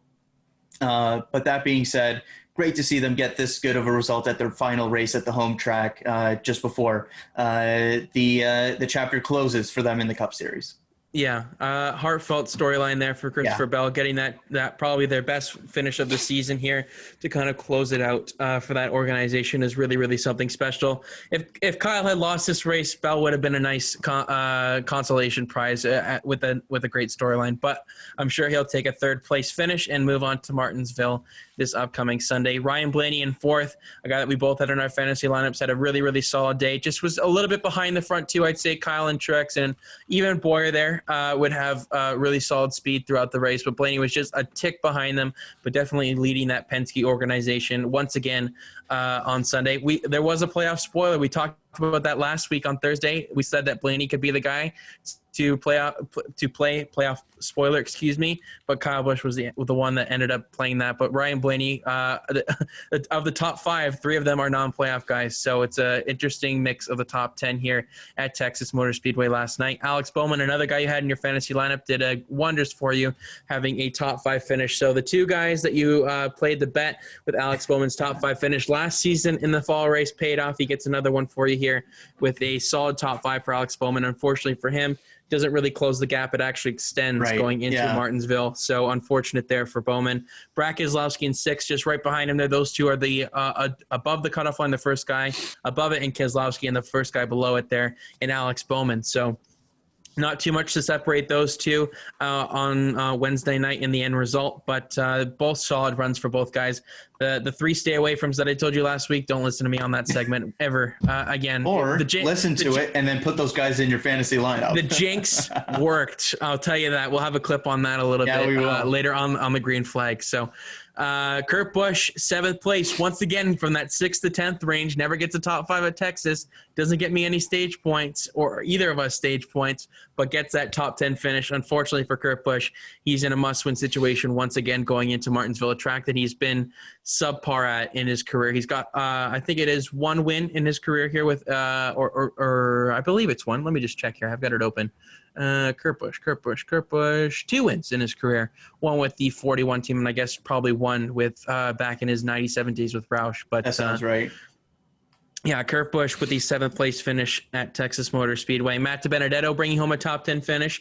A underlying day there for the 21 team. Got some stage points and just was a quiet top 10 finish for Matt DiBenedetto on Wednesday night. Denny Hamlin, after suffering that nose damage after the Kenseth wreck, was kind of quiet all day long for sure. Was outside the top 15. Burton kept on talking about him like, should we be worried about the 11 car? I don't really think you have a reason to be worried unless something catastrophic happens, which we'll talk about some of the scenarios which can come into play here potentially this upcoming weekend at Martinsville. But Denny Hamlin brings it home a top 10 finish. So of the playoff guys, he finishes the 5th best. So not too bad, not too great for Hamlin, but the numbers definitely supported a bit of a poor day for Denny Hamlin at Texas, and that was proved to be the case. Joey Logano, he can focus on Phoenix as much as he wants. He wasn't really racing for much, obviously, this weekend. He's the only guy after this weekend as well locked into Phoenix, so he's just that little bit more comfortable, and that we know how that ended up in 2018 when he won the championship. So a 10th place finish for Joey Logano. A guy that we both had in our lineup. So maybe a little bit disappointing, I'd say, from the speed from the 22 car, but they didn't have really much to race for in the end. Austin Dillon in 11th, showing that speed in the summer was no joke when he won the race. I think the RCR as a whole had a great package here, is considering that both guys finished on the lead lap when some of the likes of Kevin Harvick and Chase Elliott and Eric Jones and some of those guys did not finish on the lead lap. So Austin Dillon brings it home 1st and 11th in the 2 races here at Texas this season. Ricky Stenhouse Jr., a very quiet top 15 run in 12th place for that team with a Spire Motorsports pit crew as well at Texas Motor Speedway too. So that's a solid run there for Ricky Stenhouse Jr. William Byron there in 13th place, a guy I was deciding between for the fantasy lineup. Maybe I should have gone with him in the end, but William Byron, after having the 47 pit crew pitting him, it seems like the 47 team ended up getting the better result than the 47 pit crew in the end on Wednesday night.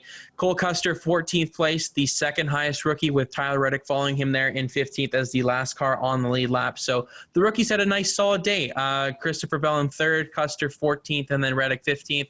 I think those guys are really going to step it up next season, and they're going to be definitely ones to watch across the board. So I think Texas Texas Motor Speedway was a great proving ground for these guys this season, especially Reddick with the great second place finish earlier this season, and then the finishes this past Wednesday night here for these guys. So Kevin Harvick in 16th place there, the first car 1 lap down. Seemed like he was maybe getting in the way at some points. I was screaming at my TV definitely when he was in front of Kyle there. Just get past him already. But he played it pretty well. He wasn't a Logano in the lap car situation like a Bristol situation. He helped him with the draft. I'll give Kevin Harvick credit. They've definitely come to be closer allies, as Kyle actually pointed out in his post-race press conference, that they become more likable, and they can handle each other more than they did back in the day, especially as they've matured and have had families and kids and whatnot. So Kevin Harvick has a lock on one spot, definitely for Phoenix with the point situation that he's in. He's not obviously locked in by any means, but it's going to take a massive, massive catastrophic failure for Kevin Harvick to not make the championship at Phoenix in 2 weeks' time. And then we have Clint Bowyer just falling short with that fuel. If he didn't have that, we may be looking at a different result here for himself, but 17th place for Clint Bowyer in his third to last race of his Cup Series career. Definitely would have liked to see Bowyer get that top 5 finish that he probably deserved, but 17th nonetheless for that 14 team. Stewart-Haas Racing had a pretty good underlying day in some respects with Custer, Harvick, and Bowyer. I think Custer and Bowyer showed a lot of speed. If Harvick didn't have that issue, Harvick would have definitely been in contention for the victory. But Eric Almirola once again was a bit disappointing. That mid-season surge that he had is definitely all but gone. But Ryan Preece in 18th place, really solid run. He's definitely picked it up over the second half of the season. It doesn't seem like he's going anywhere for next season. That was why that's speculated. A strange one. Still don't know if Corey LaJoie is going to land there or what's going to happen there, but definitely it definitely seems like after almost being a certainty that he would be out of that ride, that maybe we're trending back towards him getting at least one more year. But I would still go somewhere else with that one, but he's at least turned things around this year. Yeah, the beginning of the pandemic break was really a shock to the system for Preece. It was pretty rough goings there for that 37 team, but I think over the past 2.5 months, I'd say, or so, they've got some notable finishers segment here. So I think that's a step in the right direction, and hopefully they can build on that for next season if Preece does return to that ride for that organization. Ryan Newman in 19th place. Chase Elliott 20th, and Eric Jones 21st as the last guys that were 1 lap down, and everybody else after Eric Jones was 2 laps down. So a lot of guys went a lap down because of the long green flag runs especially. That was proven to be the case, but Elliott with the disappointing 20th place finish just couldn't get that lap back. He kept on passing cars but never got that caution that he needed, which I was shocked by that there was no caution in that final stage. I couldn't believe it, but luckily for Kyle Busch, that it worked out for himself. And then Eric Jones, I think just disappointing after the results that he's shown in the past there at Texas. Just didn't quite have the speed compared to his 2 teammates in Truex and Kyle as the race wore on. So that's the notable finishers from Texas Motor Speedway last night, which is crazy to say, but yeah, it is nonetheless. So we move on to Cush's threes here, Kyle. So take it away.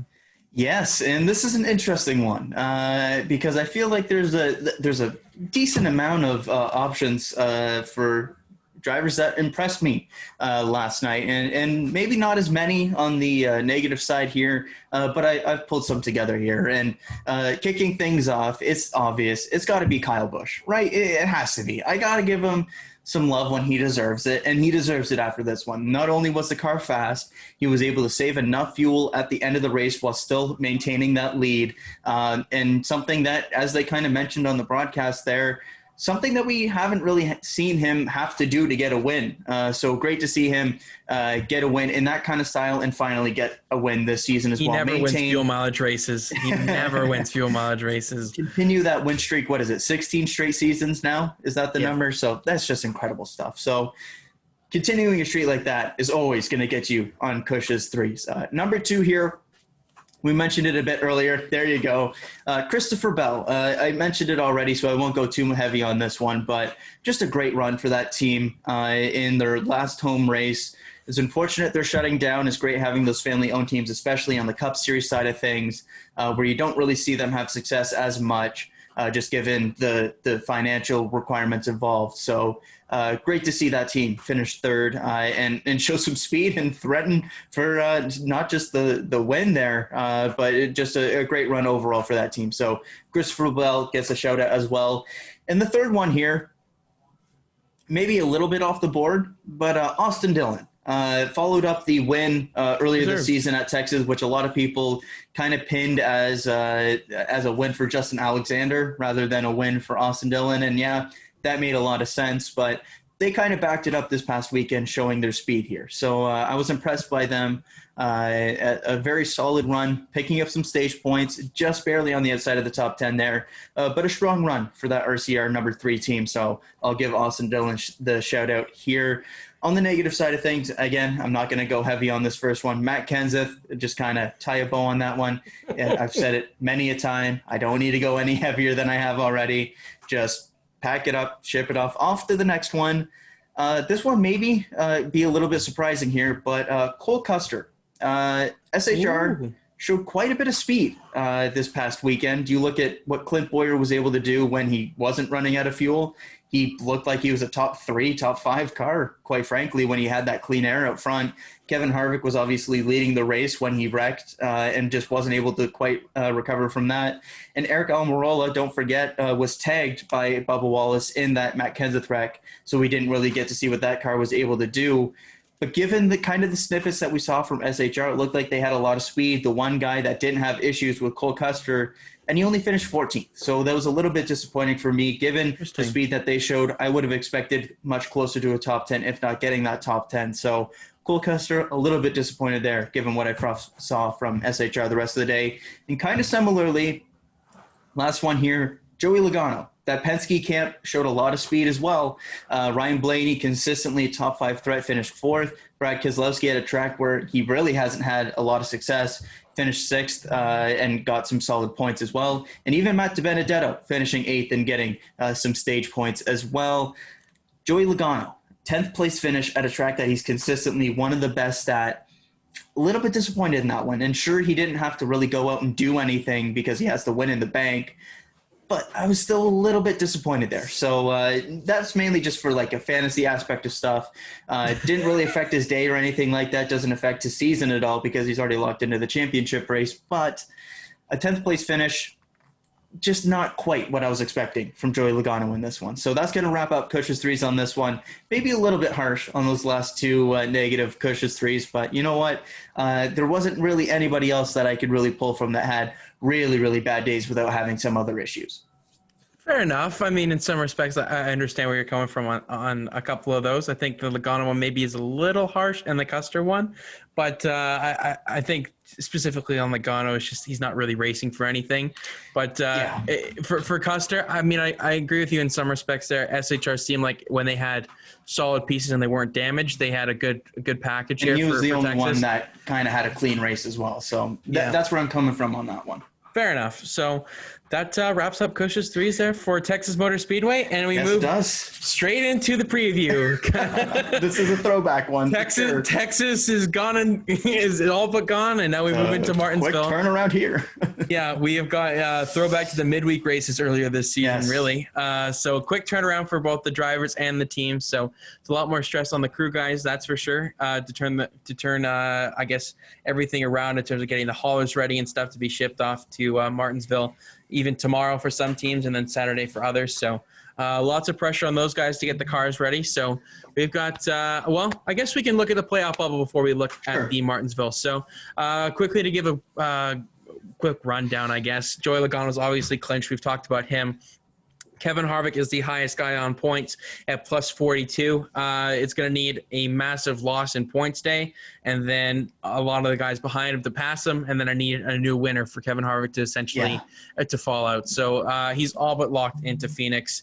I hope they've worked on that Phoenix car. I think that they probably have put a lot of time into that, knowing that their point situation has been good for many, many months. So I expect Kevin Harvick to have roughly the same amount of prep time as Joey Logano has, really, even even more so in some respects for that Phoenix car. So Denny Hamlin is the next guy up, plus 27. So a little bit of a point gap there between himself and Harvick, and then Brad Keselowski plus 25. So only separated by 2 points, which leaves the opportunity for a new winner and then Keselowski to outpoint Denny Hamlin.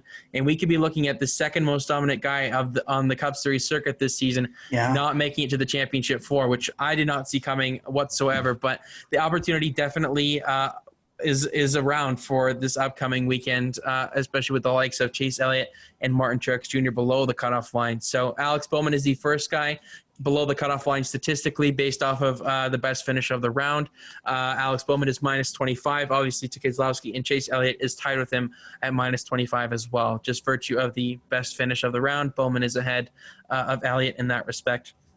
Martin Truex Jr., if he didn't have that 20-point penalty, he would be minus 16 right now. Instead, he is minus 36 going into Martinsville in a must-win situation.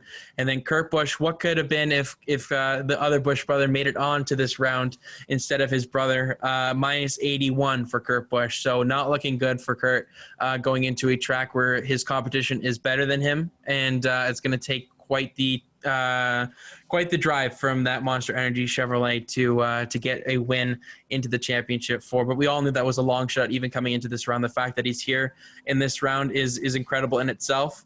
Getting that win as well this season was awesome to see. But it's going to be a lot for Kurt Busch to make it into the championship 4. So anything that stands out to you there before we get into the fantasy preview here, Kyle?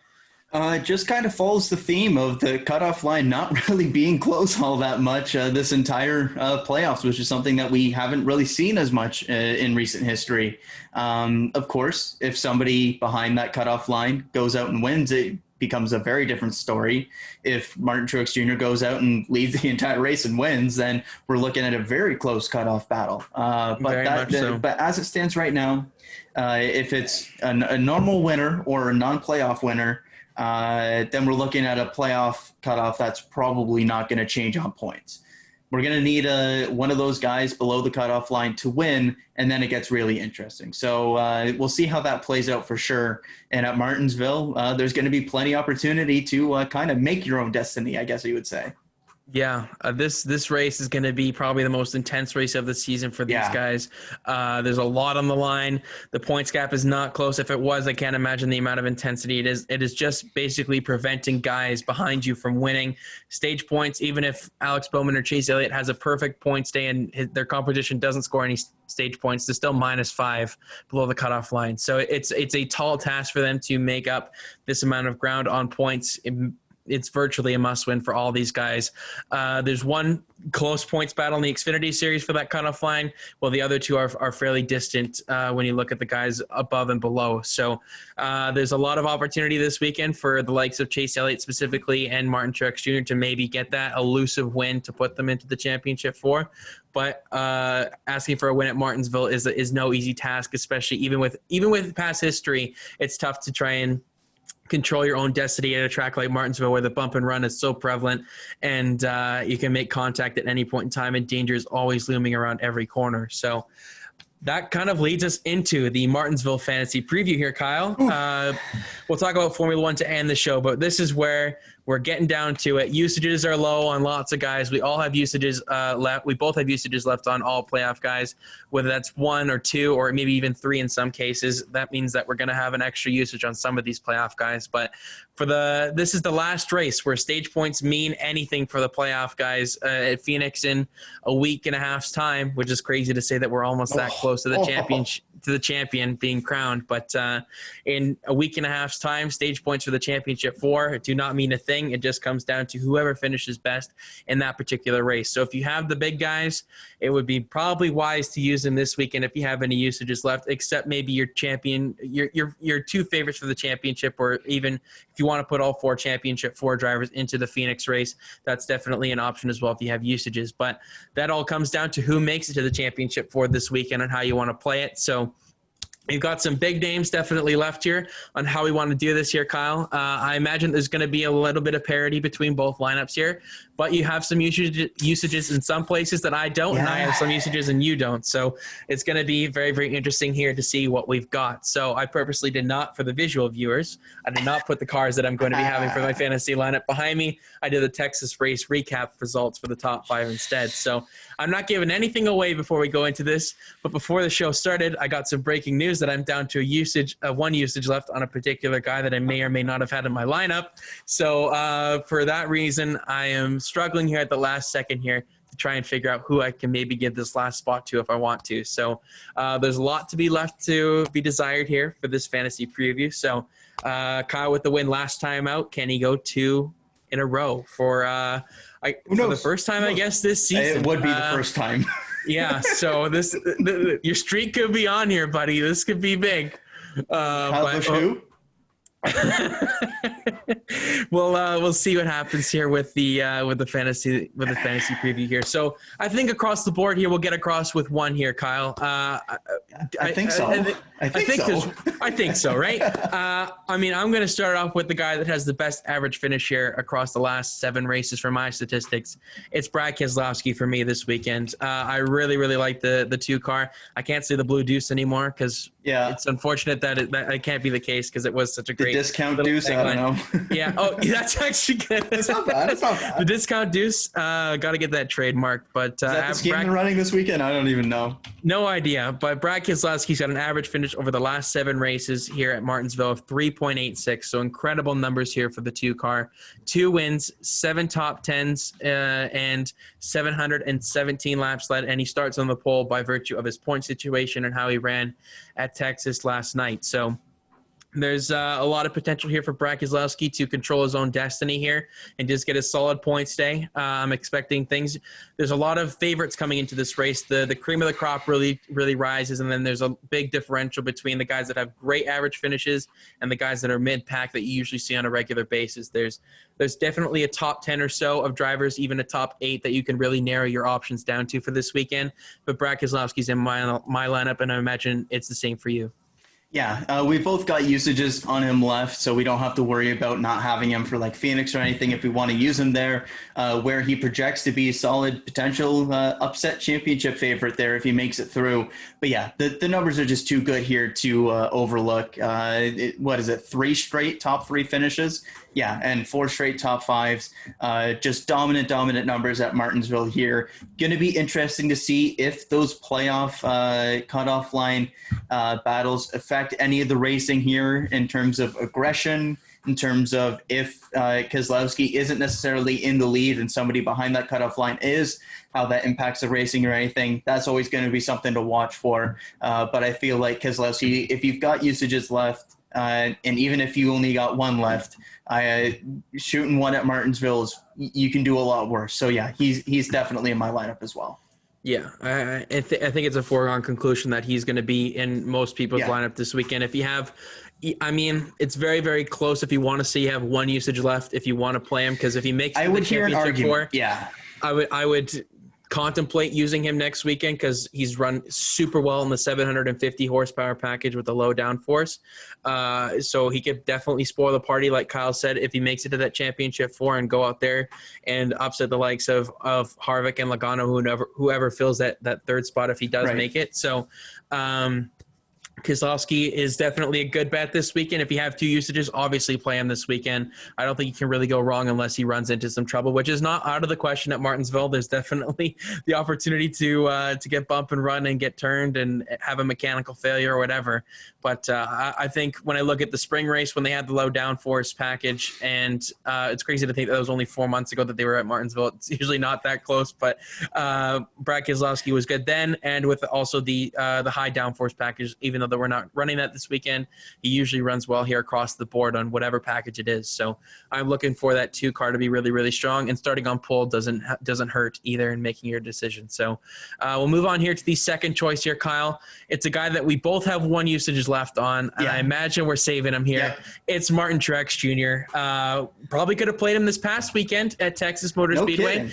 He scored the most points out of anybody based off of his second, and second place finishes across all 3 scoring point scoring places throughout the Texas race, but he could go out there and get a perfect 60. It's not out of the question for Martin Truex Jr. this weekend, with the average finish over the last 7 races of I guess I didn't even write that freaking number down. That's great. I've got it. Well, he's 5. got back-to-back wins. That's the number that you really need to know. He's got an average finish of 5. Fifth place finish is the average finish over the last 7 races for Martin Truex Jr. 2 wins, back-to-back winners, like Kyle just said. Incredible numbers here. He dominated the spring race here. He dominated last fall as well. 6 top 10s, 660 laps led, and he starts alongside Keselowski on the front row in 2nd place. So usually a little bit of a downside to the 19 car. If they don't have any technical inspection issues, I would play him, but I think just wait to see if anybody has technical inspection issues. That really does affect your lineup. But if they make it through clean, Martin Truex Jr. goes into this weekend as arguably the favorite to win this race this weekend, finishing 2nd at Texas. He's got the fire underneath him. He's got the potential. James Small's been working at the garage the past couple of days, making sure that that car is ready to go. And he came into a non-practice race at Martinsville earlier this summer and won. So I'm expecting good things for the 19 car this weekend, Kyle.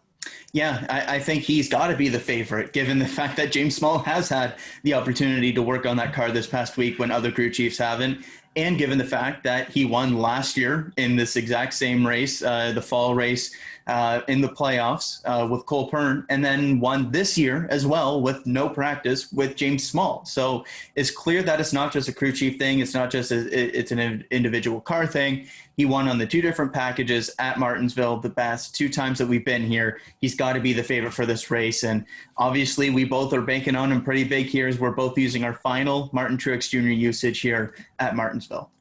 I would be shocked if this points finish is not bigger than the one he has at Phoenix next week. Like, that's basically what this comes down to for myself, and I'm sure for you too, Kyle. It's a lot of there's a lot to be gained here with Martin Truex Jr. in your lineup. So it's boom or bust. You got to go out and win this race if you're going to go and race for the championship in a week and a half's time, as you mentioned there. So they've got to go out and do everything in their power to win this race.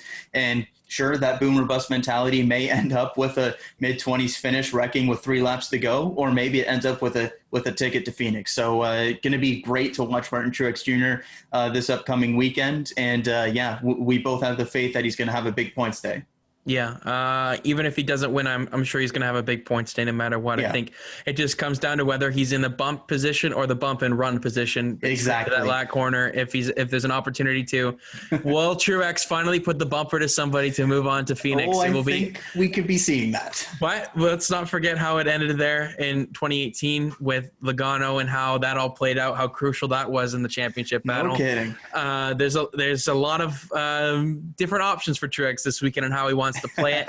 But if he has the dominant race car and he's out front by 3+ seconds at the end, I think he'll take that rather than having a guy on his ass going into the final corner. So Martin Truex Jr. is across the board for both of us using our final usage for the number 19 car this weekend. We move on to the number 3 pick, and maybe there's a little bit of disparity here, Kyle. It's up to judgment here, but I'm going with a guy that just won this past day. the past day, I'm going with Kyle Busch this weekend. I saved my usage for Martinsville and Phoenix. Maybe I shouldn't have, but I'm going to go with Kyle Busch this weekend at Martinsville. I've got 2 usages left on him. I'm giving it away that I'm playing him next week, and he's got the best average finish in the field at Phoenix. So I think he's got a great shot there for maybe getting a 2nd win this season.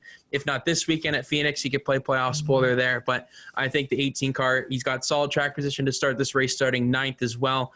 He's got an average finish over the last 7 races here of 6.43. The last 2 times we've been here have been disappointing for Kyle Busch, having that wreck in the fall last season with Eric Almirola, and then just having the entire left front of that car destroyed. And then this past year in the summer race, they completely missed the setup, as a lot of guys did on that opening stint, and they never got the cautions really to recover from it. So I'm expecting them to have it sorted out for this weekend, and I think that momentum can transfer into Martinsville. I'm betting on Kyle Busch to have 3 consecutive good weeks here. It's going to be a tough task, but I'm going to go with it, and with an average finish over 6.43 over the last 7 races, it's hard to bet against him. 1 win, 5 top 10s, 582 laps led, stud. And like I said, he starts ninth. So good numbers there to lead for a successful Kyle Busch day. Maybe not a win. He's got that checked off, so he doesn't have to necessarily go out there and win to try and keep that streak alive now. So, but I think a top 5, top 10 finish for Kyle Busch with solid stage points is definitely on the cards this weekend, Kyle. Yeah, to the point where I also have him in my lineup here, and we both have 2 usages left, and I feel like we're both going to be using them these next couple of weeks. Obviously, I had the extra one going into last week. I played him at Texas. That worked out very, very well for me, obviously getting the win there. But yeah, I feel like the monkey's off his back. He can go in relatively relaxed into Martinsville. There's nothing on the line for him other than just having another good day. And given his history, the last 2 races as kind of outliers here, he's just been so good at this place. And I feel like it's a solid bet to make here with Kyle Busch. Monkey's off his back. He's got the win in the pocket. Doesn't have to worry about anything. I think we'll at least get a solid top 10 day from Kyle Busch. Yeah, I'm in agreement there. So that moves on to the 4th pick here, Kyle. We've got 3 for 3 thus far. Yeah. Maybe we can have a little bit of disparity here at some point. I don't know. We'll see. I'm having a tough time reading you right now. I'm not going to lie. So I usually can kind of nit and pick at some things that you say, but this time you're not giving anything away to me. So okay. I'm going with a guy that I have 2 usages left on as well for this pick. He's one of the championship favorites, and that is Denny Hamlin, the Virginia native. I think it's definitely in the realm of possibility that Denny Hamlin does well this weekend. He controls his own destiny. He missed the setup here in the summer. That was unfortunate, but he's got incredible numbers here over his career. But over the last 7 races specifically, he's got an average finish of 12th. So not the greatest by any means, but he's in that top tier of the top 8 guys that have a good finish, average finish here. No wins over the last 7 races for Hamlin, so it's been a little bit of a dry spell for him, considering that he has 5 wins here in his career. He had that really great stint there in the early 2010s where he just dominated along with Jimmy Johnson. But since then, it's been a little bit slow going for the 11 car, but I imagine that he could pick that up this weekend. 1 win over the last 9 races as well, just this season for Denny Hamlin coming at that Talladega race. So it's been a little bit of a dry spell for that 11 team, maybe not going hot at the right time, but I think that they can maybe pick something up here this weekend at Martinsville. 4 top 10 finishes over the last 7 races, 203 laps led, and he starts 4th. So a good track position to start as long as they don't miss the setup, which I don't imagine Chris Gabehart to do twice in a row. I think that the 11 car could be in contention for a solid top 5 day at the very least for Denny Hamlin on Sunday, Kyle. I agree with everything you said there, but there's one key for me. I have 1 usage left, and I need to save that usage for Phoenix because I feel like Hamlin's going to have a good enough day where he gets through. I don't think that we'll necessarily see. I don't know, man. I don't know. This weekend's so crazy because we could see Truex make it through, but no, I can't. I need to match you for Phoenix at least on Hamlin. But no, I am. I'm going to save Hamlin for Phoenix. Saving Hamlin for Phoenix here. Spicy. I just can't go through with it and use him here for Martinsville. Yes, the past numbers are there. Yes, I think that he'll have a good day, but I've got a couple other drivers here who I think may have similarly good days that can at least keep me pace or if not beat you this week and then keep that usage for Phoenix because I feel like I would be stunned if Denny Hamlin's not in the championship for, quite frankly, given the season that he's had. It's a possibility. Who knows? I think it's definitely a legit possibility, man. But all that being said, I'm going to save him for Phoenix. I'm going to take the risk. I'm going to take the risk that he makes it there and he's in contention at Phoenix. So I'm going to leave him out of my lineup for this week. That being said, I am using my 5th usage on somebody else in my lineup here. And that is one Chase Elliott. I went heavy on Chase Elliott early, and that kind of came back to bite me a little bit, Darlington being the big one. I've mentioned it time and time again. He's still bitter, man. I'm still bitter. But that being said, I like Chase Elliott a lot more at Martinsville than I do at Phoenix here. And, yeah, there are some bad finishes here. You look at 36th last year in the playoff race at Martinsville. You look back. There are some other ones. But when he's been able to finish the race, he's been at least a top 10 threat, if not a top 5 threat. And you look earlier this year, finished top 5 at Martinsville. They need to basically win the race if they're going to make it through to the championship 4. Elliott's been in contention for wins at Martinsville before. I think he'll be in that mix again. So I'm going to have Chase Elliott, my final usage for him here at Martinsville. I will say, if I was in your situation with one use on Hamlin, I would do the exact same thing that you're doing. Okay. I just to help you feel a little bit better. I think it just makes sense in that situation. What? Keeps things spicy. I agree. I think, we're going to match each other on a lot of picks, I think, for next weekend based off of our limited usage. So I'm glad that we're just doing a little bit of difference here this time around at Martinsville. So I love that Chase Elliott pick by yourself there. I think it's a great one.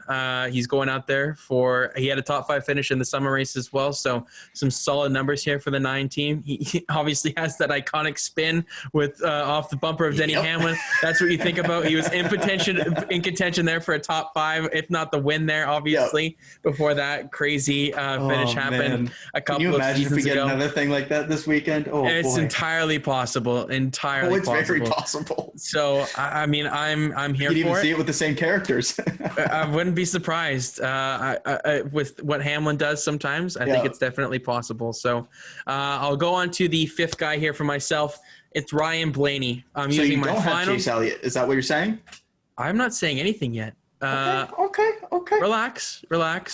I'm going with Ryan Blaney this weekend. I really like the 12 teams numbers here, and I think he's got a really good shot. The Penske organization as a whole is so good here, along with JGR.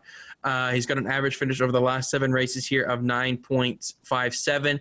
No wins. He's still looking for that first grandfather clock, but 5 top 10s, 179 laps led, and he starts 10th. So I like the track position for a lot of my guys in my lineup this weekend. I think there's there's a possibility that it could be a JGR and Penske showdown with maybe a little bit of sprinkling with Chase Elliott in there at some point in time. But I'm going with Ryan Blaney as my 5th pick for my fantasy lineup. I'm matching you on Ryan Blaney there. I've got the extra Blaney usage, so that doesn't come into play at all for me. But Ryan Blaney's got some really, really good numbers here. You look at 3 straight top 5 finishes here, so I really like him here. So I'm going to match you there.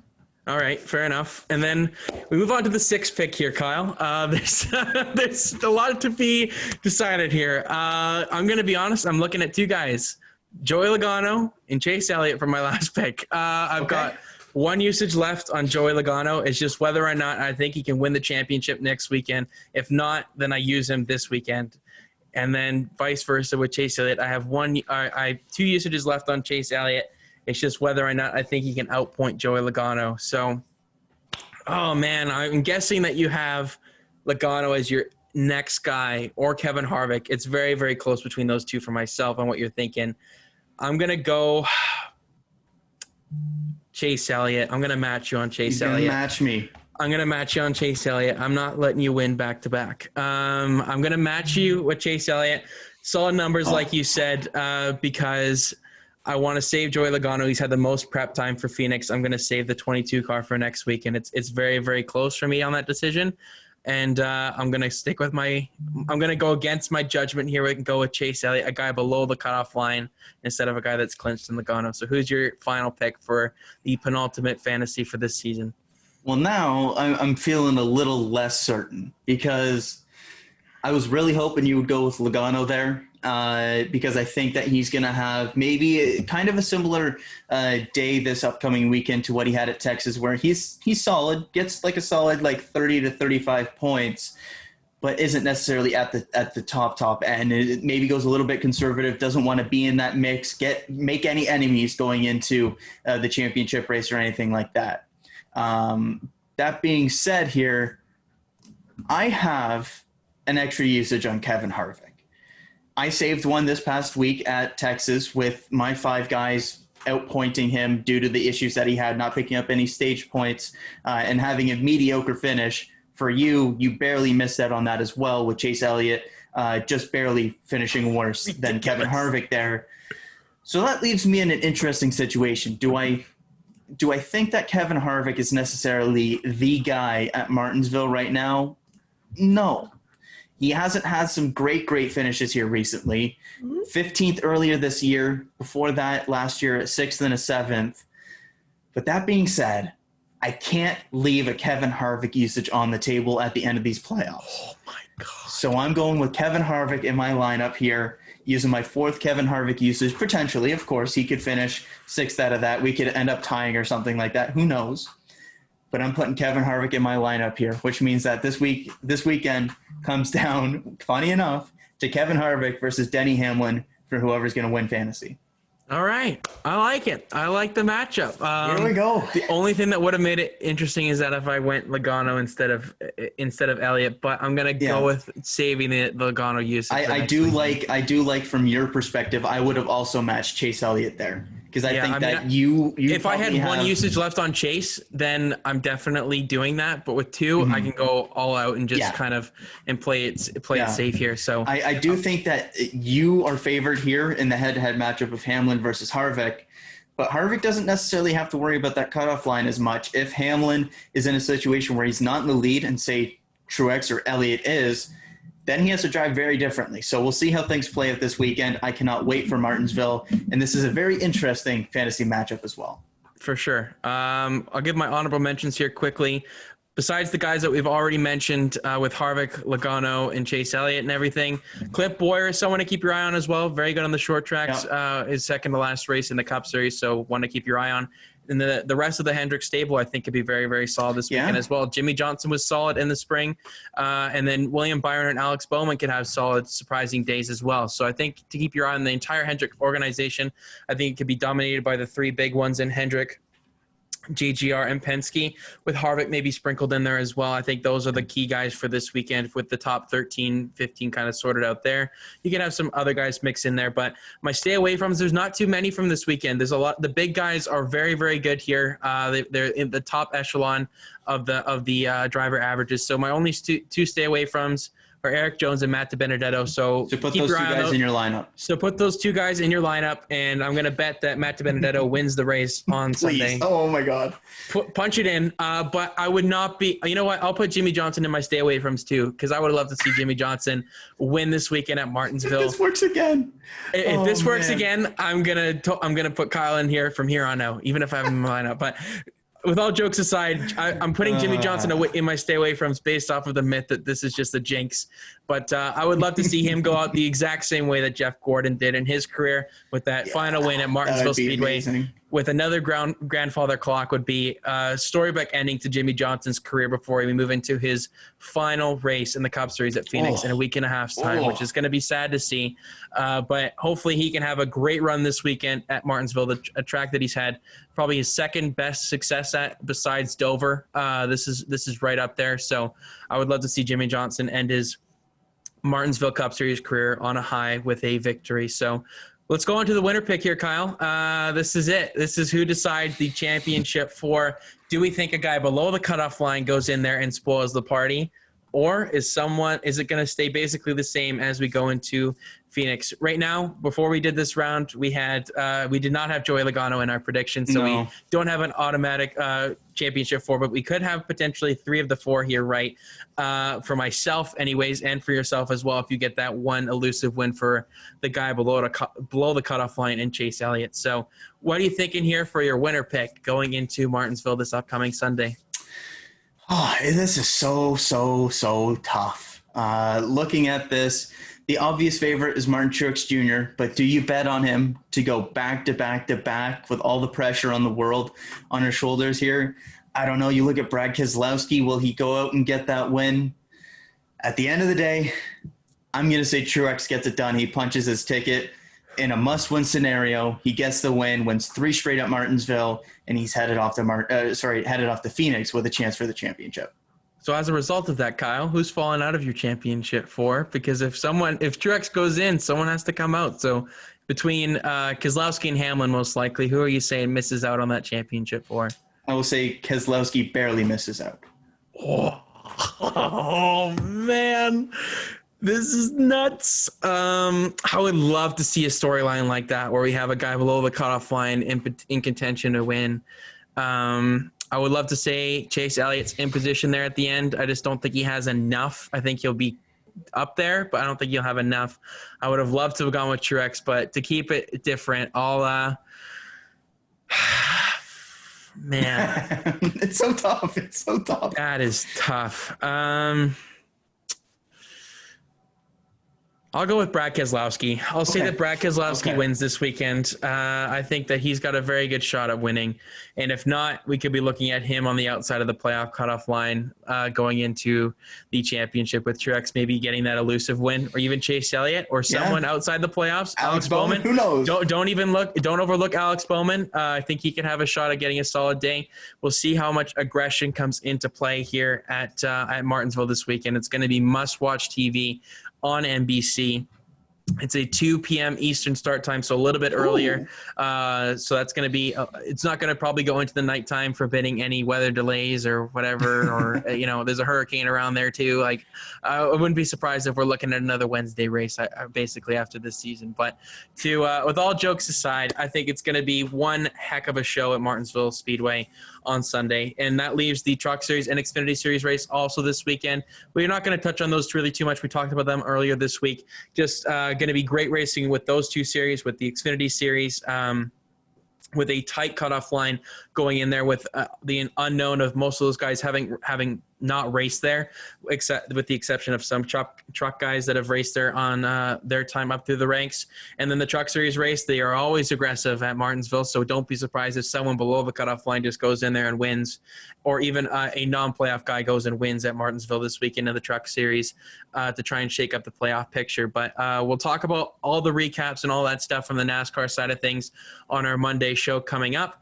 But we'll move. Any final thoughts here before we move into Formula One here, Kyle? Before we move into that, any final thoughts here on the NASCAR side of things for this weekend at Martinsville? Yeah, I'm just super amped to see Martinsville as this cutoff race. I cannot wait to see the drama and chaos that it will cause. If there's somebody below that cutoff line that's leading the race, I cannot wait to see what impact that has on the racing, because there's just so many different drivers in that field that have a lot riding in this race.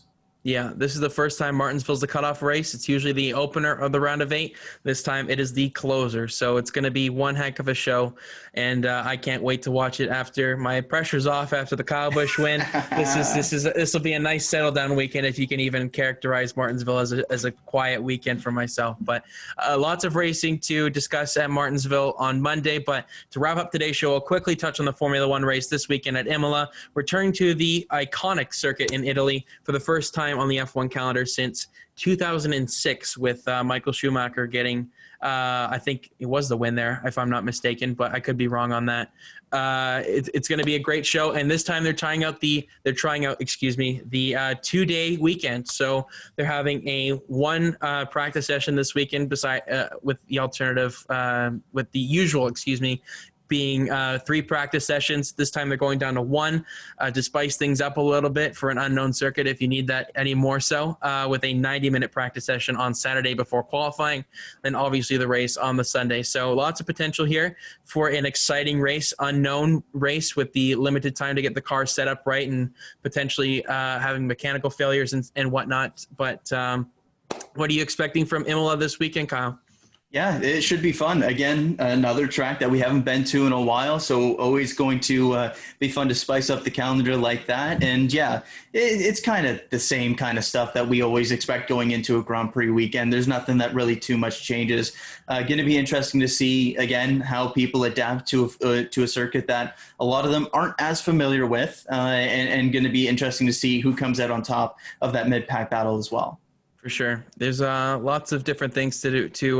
The record's done, so we don't have to talk about that anymore. Hamilton's got the record in his pocket. He doesn't have to worry about that. It'll be a long time before anybody even comes close to challenging that, if anybody ever does again. So it comes down to whether Mercedes could continue that dominance, or maybe someone like Red Bull, or I guess it's only really Red Bull that can really challenge them at this point in the season. It just leaves a lot to be desired for that part of the season. The mid-pack battle is really what I want to watch this weekend, with McLaren, Racing Point, and Renault fighting for that 3rd place in the constructor standings, which is so crucial for funding for next season.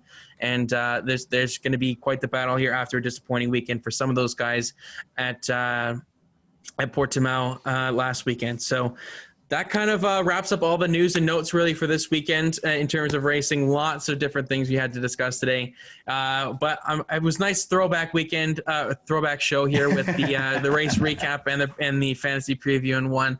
But we'll hopefully that won't have to happen in the near future as the season winds down here in motorsports. Yeah. We're getting down to it. It's kind of sad. But we'll be staying with you throughout the entire off season to keep you updated on any news, and we'll have some fun, exciting content. So we're going to have a YouTube page now specifically for the green flag now. Kyle, do you want to tell us a little bit about that? Yes, putting the final touches on that right now. But yes, we will be having an exclusive YouTube channel for the green flag where you'll be able to watch the entire show, but also different segments and clips. So if you don't have the whole time to watch the entire show, you can pick out the bits and pieces that you would like. So if you don't have 2.5 hours every couple of days, we'll spare you. But yeah, no, it's going to be fun. And of course, check out the Instagram page as well, where you can check out the very short minute-long clips, as well as Lucas's great graphics, and of course our fantasy results as well.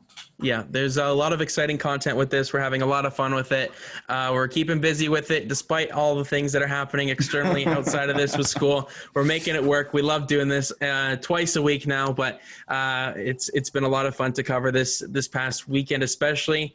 Finally get that monkey off my back, where we finally got a home episode where I can talk about Kyle Busch winning a race. So this one's a special one for myself, so I can't thank everybody enough, all the sponsors and everything. I'm just kidding. But it's been quite the show. I've loved it. Thank you so much, Kyle, for giving us analysis. Once again, great analysis as always. So make sure to go subscribe to the Green Flag on YouTube and follow us on Instagram like Kyle said. So with that, I've been Lucas Wacker. He's been Kyle Cushman. Signing off for now. We will talk to you Monday after the Round of 8 finale at Martinsville Speedway and Imola for Formula One.